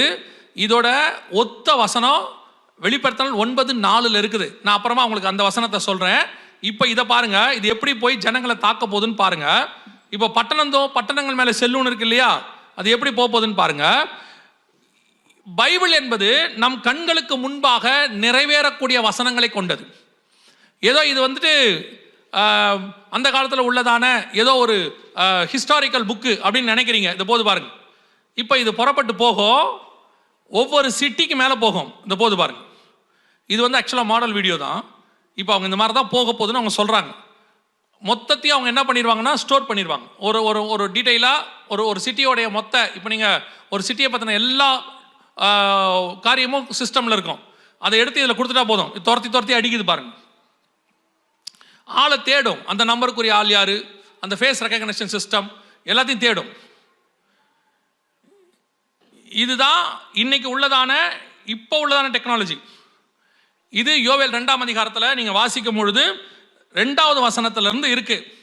கர்த்தர் சொன்னபடி நம் கண்களுக்கு முன்பாக இவ்வளோ காரியங்களும் துல்லியமா நடக்குது. இவைகளுக்கு நடுவில் தான் ஆண்டவர் சொல்றாரு 16வது வசனத்துல, ஜனத்தை கூட்டுங்கள், சபையை பரிசுத்தப்படுத்துங்கள், முதியோரையும் பால் உண்ணுகிற குழந்தைகளையும் கூட்டுங்கள். காரணம் என்னன்னா, மணவாளன் தன் அறையையும் மணவாட்டி தன் மறைவையும் விட்டு புறப்படுவார்களாக. அப்படின்னா என்ன அர்த்தம்? மணவாளன் மணவாட்டி என்பது உங்க எல்லாருக்கும் நல்லா தெரியும். மணவாளன் என்பது இயேசு கிறிஸ்துவை குறிக்கிற வார்த்தை, மணவாட்டி என்பது சபையை குறிக்கிற வார்த்தை. பழைய ஏற்பாட்டில் சபையை ஒரு இடத்துல கூட கர்த்தர் மணவாட்டின்னு சொல்ல மாட்டார், மணவாட்டிங்கிற வேர்டை யூஸ் பண்ணவே மாட்டார். புதிய ஏற்பாட்டு சபைக்கு தான் மணவாட்டிங்கிற பேர் உண்டு. உன்னத பாட்டில் தான் சபையை தான் கர்த்தர் என்ன சொல்றாரு, மணவாட்டின்றார். 2 கொரிந்தியர் 11 பவுல் சொல்றாரு, உங்களை கற்புள்ள கன்னிகையாக ஒரே புருஷனுக்கு என்ன செய்யறேன், ஒப்பு கொடுக்கிறேன்றார். வெளிப்படுத்தல் 21ஆம் அதிகாரம் 22ஆம் அதிகாரம் 17 சொல்லுது, ஆவியும் மனவாட்டியும் வா என்பார்களாக அப்படின்னு. ஸோ அந்த மனவாட்டி கான்செப்ட் என்பது நியூ டெஸ்ட்மென்ட் சர்ச், அதை குறிக்கிற வார்த்தை. இப்போ யோவேல்ல வசனம் சொல்லுது 2:16, மணவாளன் தன் அறையையும். அப்படின்னா என்ன அர்த்தம்? இயேசு கிறிஸ்து ஃபாதர்ஸ் சாம்பர்லேருந்து வராருன்னு இருக்கு, வலது பாரிசத்திலிருந்து ஃபாதர்ஸ் சாம்பர். மணவாளன் தன் அறையையும், அடுத்து மணவாட்டி தன் மறைவையும் விட்டு. அதோட அர்த்தம் என்ன தெரியுமா? உங்க எல்லாருக்கும் தெரிஞ்ச வசனம், கண்மலையின் வெடிப்புகளிலும் சிகரங்களின் மறைவிடங்களிலும் தங்கியிருக்கிற என் புறாவே உன் முகரூபத்தை காண்பி. நீங்கள் இப்ப எங்க இருக்கிறோமா? இயேசு கிறிஸ்துனுடையதான காயங்களுக்குள்ள மறைந்திருக்கிறோமா? கண்மலையின் வெடிப்புக்குள்ள இருக்கிறோமா? இதைத்தான் வசனம் சொல்லுது. இந்த வெடிப்புக்குள்ள இருக்கக்கூடியதான சபையும் இயேசு கிறிஸ்துவும் புறப்பட்டு பரலோகத்துக்கு போக போகிறார்கள் என்கிறதான ரகசிய வருகை, சபை எடுத்துக்கொள்ளப்படுற ராப்சருக்கான வசனம் இது. புதிய ஏற்பாட்டை பொறுத்த வரைக்கும் பகிரங்க வருகைனா இயேசு என்ன செய்வார்? ஒலிவ மலையில் வந்து இறங்குவார் அர்மேகதானுக்கு. ஆனா இது எடுத்துக்கொள்ளப்படுதல். இப்ப சொல்லுங்க, நமக்கு எவ்வளவு நேரம் இருக்குன்னு பாருங்க, நம்ம எந்த காலகட்டத்தை சார்ந்தவங்கன்னு பாருங்க. யோவேல் 2ஆம் அதிகாரத்தில் இருக்கிற டெக்னாலஜி வரைக்கும் ரெடியா இருக்குது. 1ஆம் அதிகாரத்தில் இருக்கிற எழும்பி வர வேண்டிய எண்ணி முடியாத பலத்த ஜாதி ரெடியாக இருக்கிறது. நம்ம கண்ணுக்கு முன்னாடி நிறைவேற வேண்டிய எல்லா தீர்க்க தரிசனமும் ரெடியாக இருக்கிறது. சபைக்கு கர்த்தர் கொடுக்கிற எச்சரிப்பு இப்பவும் சொல்றேன், நான் சாட்சியாய் சொல்றேன், உங்களிடத்தில் நான் அனுப்பி வைக்கப்பட்டது உங்களிடத்திலிருந்து பெற்றுக்கொள்வதற்கு அல்ல.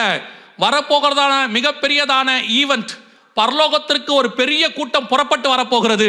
அந்த கூட்டத்தில் இந்த பட்டணத்திலிருந்தும் இவ்வளவு பேரும் வர வேண்டும் என்பது கர்த்தருடையதான திட்டம். அதை கர்த்தர் உங்களுக்கு முன்னறிவித்திருக்கிறார், எச்சரிப்பாக கொடுக்கப்படுகிறது. இந்த எச்சரிப்புக்கு நீங்கள் செவி சாய்ப்பீர்களானால், யோனா காலத்து ஜனங்களைப் போல செவி சாய்ப்பீர்களானால், கர்த்தர் உங்களை தம்மோடு கூட வருகையில் எடுத்துக்கொள்ளப்பட போகிறார். ஆனால் நோவா காலத்து ஜனங்களைப் போல வசனம் சொல்லுகிறது, அவைகள் கீழ்ப்படியாமல் போன ஆவிகள் என்று வேதம் சொல்லுகிறது. அவர்கள் எப்படி இருந்தார்களாம்? வெள்ளம் வந்து வாரிக்கொண்டு போகும் அளவும் எப்படி இருந்தாங்களாம்? உணராதிருந்தார்கள் இருக்கு. இவ்வளோ செய்தி கேட்குறீங்க, இவ்வளோ வசனம் கேட்குறீங்க. இப்பவும் சொல்றேன், அப்படி அந்த இதை தாண்டின உடனே ஒரு சிலர், எல்லாரையும் சொல்லலை, ஒரு சிலர் அப்படி தாண்டின உடனே எந்த ரெஸ்டாரண்ட் போகலாம், அங்கே மூடி இருப்பாங்க, இங்கே திறந்துருப்பாங்க, அங்கே நல்லா இருக்காது, இங்கே நல்லா இருக்கும், இயேசு வராராமே வரும்போது பார்த்துக்கலாம், முதல்ல இன்னைக்கு நைட் என்னன்னு பாரு. ஒரு கூட்டம் இருக்கு, இதுதான் உணராது இருக்கிற கூட்டம். என்ன சொன்னாலும் மண்டையில ஏற மாட்டேங்குது. இது உங்களை மட்டுமல்ல, உங்களையும் உங்கள் சந்ததிகளையும் பாதிக்க போகிற விஷயம். இல்லைன்னா உங்களுக்கு ஏன் ஆண்டவர் இந்த செய்தியை கொண்டு வந்து கொடுக்கணும்? யோசிச்சு பாருங்க. ஆண்டவர் எல்லா பகுதிகளிலும் இதை சொல்லிக் கொண்டிருக்கிறார். திருப்பியும் சொல்றேன், இனி காலம் செல்லாது, இனி காலம் கண்டிப்பாக செல்லாது. வெகு சீக்கிரத்தில் ஆண்டவர் வரப்போகிறார். நம்மை 2000 வருஷமா காத்திருக்க வச்சிருக்கிற ஆண்டவருடைய காத்திருப்புதல் முடிவடைகிற போகிறது. நெடுநாள் காத்திருத்தல் இருதயத்தை இழைக்க பண்ணும், விரும்பினது வரும்பொழுதோ ஜீவ விருட்சம் போல இருக்கும். அந்த ஜீவ விருட்சம் வேற யாரும் இல்லை, ஆண்டவராகிய இயேசு கிறிஸ்து. இப்ப நான் இந்த வருகையில போகணும். பைபிள் தெளிவா அந்த வசனம் சொல்லுது, ஜனத்தை கூட்டுங்கள், சபையை பரிசுத்தப்படுத்துங்கள். Church want to become the holy. வெறும் ஹோலி ஹோலின்னு பாடினா பத்தாது, வசனம் அப்படிதான் இருக்கு. அவன் துதிகளில் பிரியப்படாம கர்த்தர் எங்க வந்துட்டாராம்? நம்ம துதிக்க வந்து. நான் ஆக்சுவலாக இவங்க நல்லா வர்ஷிப் பண்ணாங்க நேற்று இன்னைக்கு, நான் இவங்கள சொல்லலை, இன்னைக்கு உள்ள கடைசி காலத்தை வர்ஷிப்பை சொல்கிறேன். Anton brother worship really excellent. நேற்று பார்த்தேன், ஐ ஃபீல் த வர்ஷிப். இன்னைக்கு யார் பண்ணாங்கன்னு தெரியாது, நான் வெளியே உட்காந்து தான் வர்ஷிப் பண்ணிட்டு இருந்தேன். Excellent worship. ஆவியானவர் அங்கே அசைவாடினதை பார்க்க முடிஞ்சிச்சு. நான் உங்களை சொல்லலை, பொதுவாக இன்னைக்கு கடைசி காலத்தில் இருக்கக்கூடியது. இன்னைக்கு சபை பரிசுத்தப்பட வேண்டும். கவனிச்சுக்கொள்ளுங்க, உங்கள் கூட இருக்கிற கணவர், உங்கள் கூட இருக்கிற மனைவி, உங்கள் பாஸ்டர்கிட்ட சாட்சி வாங்குறது முக்கியம் இல்லை, பரலோகத்துக்கு தான் நீங்கள் யார் என்பது தெரியும். நம்ம மனுஷனை ஏமாத்திடலாம், கர்த்தரை ஏமாற்றவே முடியாது. அப்படிதானே இருக்குது. கர்த்தரை என்ன செய்ய முடியாது? ஏமாற்ற முடியாது. நீங்கள் மனுஷங்கிட்ட நல்ல சாட்சி வாங்க பார்க்குறீங்க, அவர்கிட்ட நல்ல சாட்சி வாங்கினா போதும். சிலர்லாம் சில பாவங்களை யாருக்கும் தெரியாமல் செய்யறதுல சாமர்த்தியசாலி, யாருக்கும் தெரியாமல் செய்யறதுல அவர் பெரிய சாமர்த்தியசாலியாக இருக்கிறதுல அவர் பெரிய விசுவாசி. 10 வருஷமா மெயின்டைன் பண்ணுறேன், யாருக்கும் தெரியாது. ஆண்டவர் சொல்வார், படுபாவி, முதல் நாளே எனக்கு தெரியும்டா, உன்னை விட்டு வச்சிருக்கேன், இன்றாவது நீ மனம் திரும்பணும்னு என்ன பண்ணி வச்சிருக்கேன்? விட்டு வச்சிருக்கிறேன். கர்த்தர் நினைச்சார்னா ஒரே நாளில் நம்மளை காலி பண்ணிட்டு போயிட்டே இருப்பார். அவர் காட்டி கொடுக்கிற தேவன் அல்ல, அவர் திருத்த விரும்புகிற தேவன். யூதாசையே கர்த்தர் காட்டி கொடுக்க விரும்பலை, யூதாசையும் திருத்த தான் கர்த்தர் விரும்பினார். அதே தேவன் தான் உங்களையும் திருத்த விரும்புகிறார். நாம் லாஸ்ட் மொமெண்ட்டில் இருக்கோம், லாஸ்ட் மினிட்ல இருக்கோம். எப்போ வேணாலும் கர்த்தருடைய வருகை சம்பவிக்கும். அல்லேலூயா. நான் வருகையில் நான் போகணும், என்ன செய்யணும்? முதலாவதாக இயேசு கிறிஸ்துவின் ரத்தத்தினாலே பாவ மன்னிப்பின் நிச்சயத்தை பெற்றிருக்க வேண்டும். இயேசு என் பாவத்தை மன்னிச்சாருங்கிற நிச்சயம் இருக்கணும். நாங்கள்லாம் யார் தெரியுமில்ல, 3 தலைமுறை கிறிஸ்டின், 4 தலைமுறை கிறிஸ்டின். நாங்கள்லாம் ஃபஸ்ட்டு ஆஸ்திரேலியாவில் முதல் சர்ச்சுக்கு முதல் செங்கல் நாங்கள் தான் வச்சோம். ரொம்ப சந்தோஷம். இன்றைக்கி கர்த்தருக்குள்ளே இருக்கிறீங்களான்றது தான் முக்கியம். 3.5 வருஷம் இயேசு கூட யூதாஸ் இருந்தான். அவன் 3.5 வருஷமும் அப்போஸ்தலன், 3.5 வருஷம் அற்புத அடையாளங்களை செஞ்சவன். கடைசி 3 நாளில் கெட்டவனாக மாறிட்டான். ஆனால் வாழ்நாள் ஃபுல்லாக ஒருத்தன் திருடனாக இருந்தான். கடைசி 6 மணி நேரத்தில் நல்லவனாக மாறிட்டான். இவன் பாதாளத்துக்கு போயிட்டான், அவன் பரதீசிக்கு போயிட்டான். நீங்கள் ஆரம்பத்துலேருந்து எப்படி இருந்தீங்கன்னு முக்கியம் இல்லை, இயேசு வரும்போது எப்படி இருக்கிறீங்க அதான் முக்கியம். இன்றைய ரட்சண்ய நாள். இன்னைக்கு ஆண்டவர் உங்களுக்கு ஒரு அழைப்பை கொடுக்கிறார். இனி வரைக்கும் இருந்தது போகட்டும், பழையவைகள் எல்லாம் ஒளிந்து போகட்டும், எல்லாம் புதிதாகின. ஆண்டவர் ஒன் மோர் சான்ஸ் உங்களுக்கு கொடுக்கிறார். இப்போ உங்களை இன்னும் விரும்புகிறார். ஆண்டவர் இப்போ விரும்புவாரா? இது வரைக்கும் செஞ்சதெல்லாம் வாட் எவர் இட் இஸ், இயேசு கிறிஸ்துவின் ரத்தம் சகல பாவங்களையும் மன்னிக்கும். ஒன் மோர் சான்ஸ் கர்த்தர் கொடுக்க விரும்புகிறார். வருக வரைக்கும் தான் அந்த சான்ஸ், அதுக்கப்புறம் அந்த ஆஃபர் போயிடும். உங்கள் பாஷையில் சொன்னால் அது வரைக்கும் தான் அந்த சான்ஸ். 2வது, பிதா குமாரன் பரிசுத்தாவின் நாமத்தினாலே தண்ணீரில் மூழ்கி ஞானஸ்நானம் எடுத்திருக்கணும். வேற எந்த ஞானஸ்நானமும் பைபிள் சொல்லலை. நான் குழந்தையில் எடுத்தேன், சின்ன வயசில் எடுத்தேன், எனக்கு எப்போ எடுத்தனே தெரியாது, என்னெல்லாம் 3வது நாளில் கொடுத்தாங்க, 30வது நாளில் கொடுத்தாங்க. ஞான ஸ்நானம் என்பது ஞானம் வந்த பிறகு எடுக்கிற ஸ்நானம் தான் ஞான ஸ்நானம். ஞானம் எப்போ வரும்? நீதிமொழிகள் 1:7 சொல்லுது, கர்த்தருக்கு பயப்படுதலே ஞானத்தின் ஆரம்பம். எப்போ கர்த்தருக்கு பயப்படுவோம்? வசனம் சொல்லுது, தீமை விட்டு விலகுதலே கர்த்தருக்கு பயப்படுகிற பயம். அப்போ ஞானஸ்நானம் எப்போ எடுக்கணும் தெரியுமா? தீமை விட்டு விலகி கர்த்தருக்கு பயந்து இனி பாவம் செய்ய மாட்டேன் அறிக்கை செய்து பாவத்துக்கு மரித்து நீதிக்கு உயிர்த்தெழுதல், இந்த ஞானஸ்நானத்தை எடுக்கணும். இதைத்தான் ஒரே லைன்ல இயேசு சொன்னாரு, விசுவாசம் உள்ளவனாகி ஞானஸ்நானம் பெறுகிறவனே ரட்சிக்கப்படுவான். ஸோ ஞானஸ்நானம் தண்ணியில் மூழ்கி எடுத்திருக்கணும், பிதா குமாரன் பரிசுத்தாவின் நாமத்தினால. அது அவசியமா, தேவையா? ஒரு சிலர்லாம் கேள்வி கேட்பாங்க, ஒரு அழகான கேள்வி கேட்பாங்க, கல்ல ஞானஸ்நானம் எடுத்தானா, அவன் பரதீசிக்கு போலையா? பக்கத்தில் இருக்கிற இயேசுநாதர் எடுத்தாரா இல்லையா? கல்லை எடுக்கலைன்னு வச்சுக்கோங்களேன், இயேசுநாதர் எடுத்தாரா இல்லையா? இப்போ நீங்கள் ஃபாலோ பண்ணுறது இயேசுவியா கல்லனையா? நீங்கள் கல்லனாக இருந்தால் கல்லனை ஃபாலோ பண்ணுங்க, நல்லவனாக இருந்தால் இயேசுநாதரை ஃபாலோ பண்ணுங்க. இப்போ அவ்வளோ பெரிய தேவன் எடுத்திருக்கிறாரு, இது அவர் மரமண்டைக்கு ஏறல. கல்லை எடுத்தானா, இவன் கல்லன். அதனால இவனுக்கு யார் தான் தெரியுது? கல்லன் தான் தெரியுறான். கல்லை எடுக்கல இல்லையா? கல்லை எடுக்கல, அவன் பரலோகத்துக்கும் போல, ஆவிகள் இளைப்பாறுகிற பாரடைஸுக்கு தான் போனான். இயேசு எடுத்தார், அவர் பரலோகத்துக்குள்ளே பிரவேசித்திருக்கிறார். ஒருவன் ஜலத்தினாலும் ஆவியினாலும் பெறவாவிடில் பரலோக ராஜ்யத்தில் பிரவேசிக்க முடியாது. ஸோ ஞானஸ்நானத்துக்கு ஒப்பு கொடுங்க. இனி எப்போ எடுக்கலாம்? சிலர்லாம் 4 நட்சத்திரம் பார்த்துக்கிட்டு இருப்பாங்க. ஒரு சிலர்லாம் சொல்லுவாங்க, நான் யோர்தானில் போய் எடுக்கிறேன்னு. நீ எடுக்கவே மாட்டே கடைசி வரைக்கும். இன்றைய ரட்சண்ய நாள், ஆண்டவர் நல்ல வாய்ப்பு கொடுத்துருக்கிறார் உங்களுக்கு. ஞானஸ்நானத்துக்கு ஒப்பு கொடுங்க. 3வது, எபேசியர் 4:30 சொல்லுது, மீட்கப்படும் நாளுக்கென்று முத்திரையான பரிசுத்த ஆவியை துக்கப்படுத்தாதிருங்க. கொஞ்சம் பேர் சொல்றாங்க இப்பெல்லாம் கடைசி காலத்தில், பரிசுத்த ஆவிலாம் உண்மை இல்லைங்க, அதெல்லாம் ஒன்றுமே இல்லை, ஜஸ்ட் அது பவர் அவ்வளோதான்றாங்க. என்ன எலக்ட்ரிசிட்டி பவரா? பரிசுத்த ஆவியானவர் தான் புதிய ஏற்பாட்டு சபையினுடைய தலைமை போதகர். அவர்தான் சபையை நடத்துகிறவர், அவர்தான் சகல சத்தியத்துக்குள்ளும் நடத்துகிறவர், வரும் காரியங்களை குறித்து போதிக்கிறவர். அவர்தான் உங்களை என்னையும் கொண்டு போய் பரலோகத்தில் சேர்க்க போகிறவர். மீட்கப்படும் நாளுக்கென்று முத்திரை.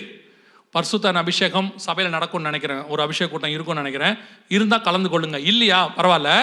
நீங்கள் உங்கள் வீட்டில் உங்கள் ரூமை கதவை சாத்திக்கிட்டு நல்ல முழங்கால் போட்டு, ஆவியானவரே என்னை நிரப்பும்னு கேளுங்க. வசனம் சொல்லுது, வாஞ்சையும் தமனமுள்ள ஆத்துமாக்களை கர்த்தர் நிரப்புகிறார். கடைசி நாட்களில் மாம்சமான யாவர் மேலும் என் ஆவியை ஊற்றுவேன். உங்களுக்கு இன்ட்ரெஸ்ட், வாஞ்ச வருகையில் போகணும், ஆவியானவரே என்னை நிரப்புங்கன்னு உண்மையாக கேட்டிங்கன்னா உங்கள் படுக்கையிலே கர்த்தர் நிரப்ப வல்லமை உள்ளவராக இருக்கிறார். அல்லேலூயா. இது ரொம்ப முக்கியம். 4வது, வெரி இம்பார்ட்டன்ட், அப்போஸ்தலர் நடவடிக்கைகள் 2:40 சொல்லுது, மாறுபாடான சந்ததியை விட்டு விலகி உங்களை ரட்சித்து கொள்ளுங்கள். உங்களுக்கும் உலகத்துக்கும் என்ன இருக்கணும்? வித்தியாசம் இருக்கணும். நான் அங்கே போனால் அவங்க கூட இருந்துப்பேன், இங்கே வந்தால் சில ஆட்கள் சொல்லுவாங்க, அங்கே தலையை காட்டுவான் இங்கே வாழை காட்டுவான்பாங்க. அவர் எப்படின்னு கேட்டிங்கன்னா, ஆஃபீஸில் இருக்கும்போது அவங்களுக்கு ஏற்ற மாதிரி எல்லா வேலையும் பண்ணிப்பார். இங்கே வரும்போது பிரைஸ் தி லார்ட் ஹல்லேலூயா. இங்கே அவரை கேட்டால் என்ன சொல்கிறதுனா, அப்போ தாங்க வாழ்க்கையை ஓட்ட முடியும். 2 நினைவுகளால் குந்தி குந்தி நடக்கிறவன் பரலோகத்துக்கு போக மாட்டான். வசனம் தெளிவாக சொல்லுது, கர்த்தர் தெய்வமானால் கர்த்தர் வாங்கள், பாகால் தெய்வமானால் பாகால் இடத்துல போங்கள். அதனால உலகத்தின் வேலையை விடணுமா? இல்லை, உலகத்தின் வேலைக்கு போங்க, எல்லா வேலையும் செய்யுங்க. ஆனால் உலகம் உங்களை தொடாதபடி பாதுகாத்துக் கொள்ளுங்க. அவைகளுக்கு நடுவில் நீங்கள் பரிசுத்தமாய் வாழணும். இயேசு கிறிஸ்து நாசரேத்தில் பரிசுத்தமாய் வாழ்ந்தார். தானியேல் பாபிலோனிலே பரிசுத்தமாய் வாழ்ந்தார். யோசேப்பு எகிப்திலே பரிசுத்தமாய் வாழ்ந்தார். நீங்கள் ஆஸ்திரேலியாவிலே பரிசுத்தமாய் வாழணும். அவ்வளோதான். உங்களை உலகம் தொடாதபடி பாதுகாத்துக் கொள்ளணும். அதுதான் பைபிள் சொல்லுது.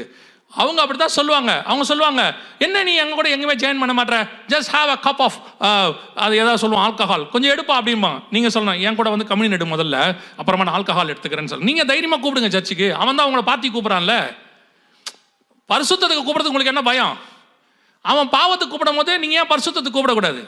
நீங்கள் சொல்லி பாருங்க, என் கூட சர்ச்சுக்கு வந்து கம்யூனியன் எடு, அப்புறமா நான் இதை எடுக்கிறேன்னு சொல்லுங்க. வரவே மாட்டான், நீங்களும் போக வேண்டாம் கூட, வேலை முடிஞ்சிச்சு. அப்படி வந்துட்டானா அவன் ரட்சிக்கப்பட்டுருவான் சபைக்குள்ள. அல்லேலூயா. வேதம் சொல்லுகிறது, கடைசி நாட்கள், ஜனத்தை கூட்டுங்கள், சபையை பரிசுத்தப்படுத்துங்கள், இனி காலம் செல்லாது. நாம் ஜெபிக்க போகிறோம். எழுந்திரிக்கலாமா? நாம உங்களை நான் உண்மையிலே பாராட்டுகிறேன். மோர் தென் 1.5 hours உட்காந்துருக்கிறீங்க வித்தவுட் எனி டிஸ்டர்பன்ஸ், எதுவுமே இல்லாமல். நேற்று நடந்தவர்கள் இன்னைக்கு யாருக்கும் நடக்கவில்லை. அது வரைக்கும் சோத்திரம். அல்லேலூயா. இன்னைக்கு மிகுந்த கட்டுப்பாடு உருவாக்கப்பட்டிருக்கிறது. போகிறவங்க கூட எரிகோவை சுற்றி தான் போனாங்க. நல்லா உண்மையில் ரொம்ப சந்தோஷமாக இருந்துச்சு. இன்றைக்கி அவங்கள பார்க்கும் போதெல்லாம் போனது துக்கமாக தான் இருந்துச்சு, ஆனால் சந்திசாக்காமல் போனாங்க. அது வரைக்கும் ரொம்ப சந்தோஷமாக இருந்துச்சு. ஜெபம் பண்ணலாமா? கண்களை மூடுவோம். தேவ சமூகத்தில் எனக்கு கொடுக்கப்பட்டதுக்கு இன்னொரு 4 நிமிஷம் இருக்குது. கண்களை மூடுவோம். சரியாக 4 நிமிஷத்தில் நான் முடிச்சிருவேன். 1 கொரிந்தியர் 11:31 சொல்லுகிறது, நம்மை நாமே நிதானித்து அறிந்தோமானால் நாம் நியாயம் தீர்க்கப்படும். ஒரு 2 நிமிஷம் உங்களை மட்டும் ஆராய்ந்து பாருங்க. உங்களை குறித்து எல்லாத்தையும் கொஞ்சம் ஓரமாக வச்சுடுங்க. நீங்கள் யார், என்ன படிப்பு, என்ன அந்தஸ்து, என்ன ஸ்டேட்டஸு, நீங்கள் என்ன ஸ்பிரிச்சுவல் ஸ்டேட்டஸு, எல்லாத்தையும் கொஞ்சம் ஓரமாக வச்சுருங்க. உங்களுக்கும் தேவனுக்கும் நடுவில் எது தடைன்னு பாருங்கள். உங்கள் ஆவி, ஆத்மா, சரீரம் இயேசு வரும்போது போகுமான்னு பாருங்கள். யோவேல் 2ஆம் அதிகாரம் வரைக்கும் எல்லாம் நடந்துருச்சு. இன்னும் 16வது வசனம் மட்டும்தான் நடக்கணும். அது எப்போ வேணாலும் நடக்கும். நினையாத நாளிகளே மனுஷகுமாரன் வருவார். நம் கண்களுக்கு முன்பாக பழைய ஏற்பாட்டில் சொன்ன எல்லா தீர்க்க தரிசனங்களும் துல்லியமாய் நிறைவேறுகிறது. உங்களுக்கும் எனக்கும் நல்ல வாய்ப்பு கர்த்தர் கொடுத்திருக்கிறார். 11ஆம் மணி வேளையிலையும் கடைசி நிமிஷத்தில் நாம் நிற்கிறோம். வாசலில் நிற்கிற ஆண்டவர் உள்ளே வருவார். ஒரு இமை பொழுது, ஒரு நிமிஷம், அவ்வளோதான். புறப்பட்டு போயிட்டே இருப்போம். நீங்கள் போவீங்களான்னு மட்டும் பாருங்கள். வேலை எல்லாத்தையும் ஓரமாக வச்சுடுங்க. மற்றவங்களை பற்றி இப்போ யோசிக்காதீங்க. அந்த சபை, இந்த சபை, அந்த ஊழியக்கார், இந்த ஊழியக்கார், அந்த விசுவாசி, இந்த விசுவாசி, கணவன், மனைவி, எல்லாத்தையும் ஓரமாக வச்சுட்டு நான் போவேனா அப்படின்றத மட்டும் பாருங்கள். ஒரே ஒரு நிமிஷம் அமைதியாக கண்களை மூடி, எல்லாருமே கண்களை மூடி, உங்களுக்கும் தேவனுக்கும் நடுவில் வருகைக்கு எது தடையாக இருக்குதுன்னு மட்டும் யோசிங்க.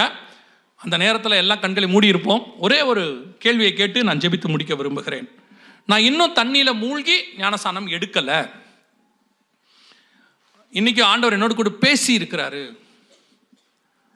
அது இல்லாமல் நான் வருகையில் போக முடியாதுன்னு எனக்கு நல்லா தெரிஞ்சிருச்சு. வருகை சமீபம் தெரிஞ்சிருச்சு. இனி நான் அதை தள்ளி போட விரும்பலை. ஒருவேளை நான் குழந்தையில எடுத்தேன், அது ஞானசானம் இல்லைன்னு ஆயிடுச்சு. நான் என்ன தண்ணியில் மூழ்கி ஞானசானம் எடுக்க ஒப்பு கொடுக்குறேன் அப்படிங்கிறவங்க மட்டும் உங்கள் வலது கரத்தை உயர்த்துங்க. நான் உங்களுக்காக ஜெபிக்க போகிறேன். Anybody here for baptism? ஞானசானத்துக்கு ஒப்பு கொடுக்குறவங்க வேறு யாராவது இருக்கிறீங்களா? நல்ல கரங்களை உயர்த்து. உங்களுக்கும் தேவனுக்கு உள்ளது. மற்றவங்களாம் கண்களை மூடுங்க. அது உங்களுக்காக, உங்கள் ஆத்மாக்காக ஜெபம் பண்ணுங்க பார்ப்போம். கரங்களை உயர்த்தி இருக்கிறவங்க 1-2 பேர் இருக்கிறாங்க. கரங்களை உயர்த்தி இருக்கிறவங்க முடிஞ்ச உடனே இங்கே முன்னாடி இருக்கிற ஊழியக்காரங்களை வந்து பாருங்கள். ஒருவேளை நீங்கள் வந்த சபையில் ஞானசானம் கொடுப்பார்கள்னா, தண்ணியில் மூழ்கி கொடுப்பாங்கன்னா அங்கே போய் எடுத்துருங்க.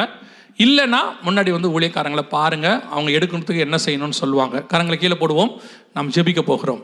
கர்த்தர் என்னோடு கூட இடைப்பட்டிருக்கிறார். அந்த 2 நாளும் இன்னைக்கு கர்த்தர் என்னோடு கூட பேசினாரு.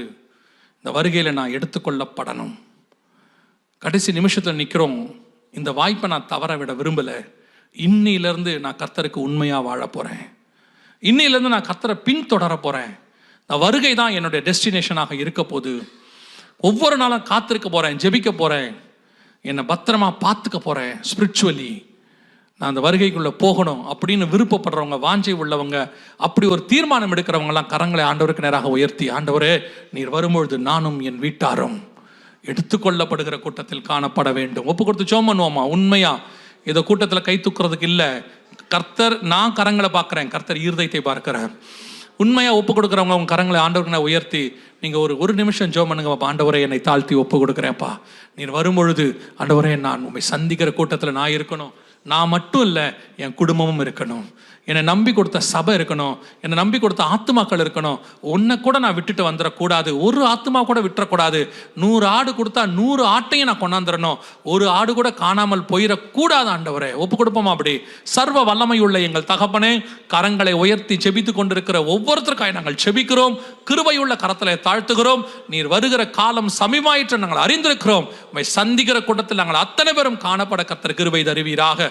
ஆண்டவரே, எங்களுக்கு விரோதமாக எங்களை பின்னோக்கி இழுக்க பார்க்கிற உலகத்தின் மாயை, ஆஸ்தி, சம்பாத்தியம், பணம், எதெல்லாம் உம்மை விட்டு எங்களை பிரிக்க பார்க்குதோ எல்லாவற்றையும் இயேசுவின் நாமத்தில் கடிந்து அப்புறப்படுத்துகிறோம். தேவனோடு கூட நடக்க, சஞ்சரிக்க, want to walk with you God, நடக்க கர்த்தர் கிருபை பாராட்டும். அந்த ஜனங்களுக்காய் ஸ்தோத்திரம். ஞானஸ்நானத்துக்கு ஒப்பு கொடுத்தவர்களுக்காக நன்றி. சீக்கிரத்தில் ஞானஸ்நானம் எடுக்க கர்த்தர் கிருபை தருவீராக. கரங்களை உயர்த்தி ஜெபிக்கிற இந்த தீர்மானத்தை ஆண்டவரே இன்னைக்கு சொல்லி ஜெபிக்கிற ஒவ்வொருத்தருக்காய் நாங்கள் ஜெபிக்கிறோம். வருகையின் முடிவு பரியந்தம் உண்மையாய் நிற்க கிருபை தாரும். உதவி செய்யுங்க ஆவியானவரே. இந்த 2 நாட்கள் நீர் கூட்டத்தை நடத்தினதுக்காய் ஸ்தோத்திரம். இதற்காக பிரயாசப்பட்ட, உழைத்த, ஒத்துழைத்த, ஜெபித்த, கொடுத்த, ஆண்டவரே மறைமுகமாய் வேலை செய்த அத்தனை பேருக்காய் ஸ்தோத்திரம். ஒவ்வொருத்தரையும் கர்த்தர் ஆசீர்வதிப்பீராக.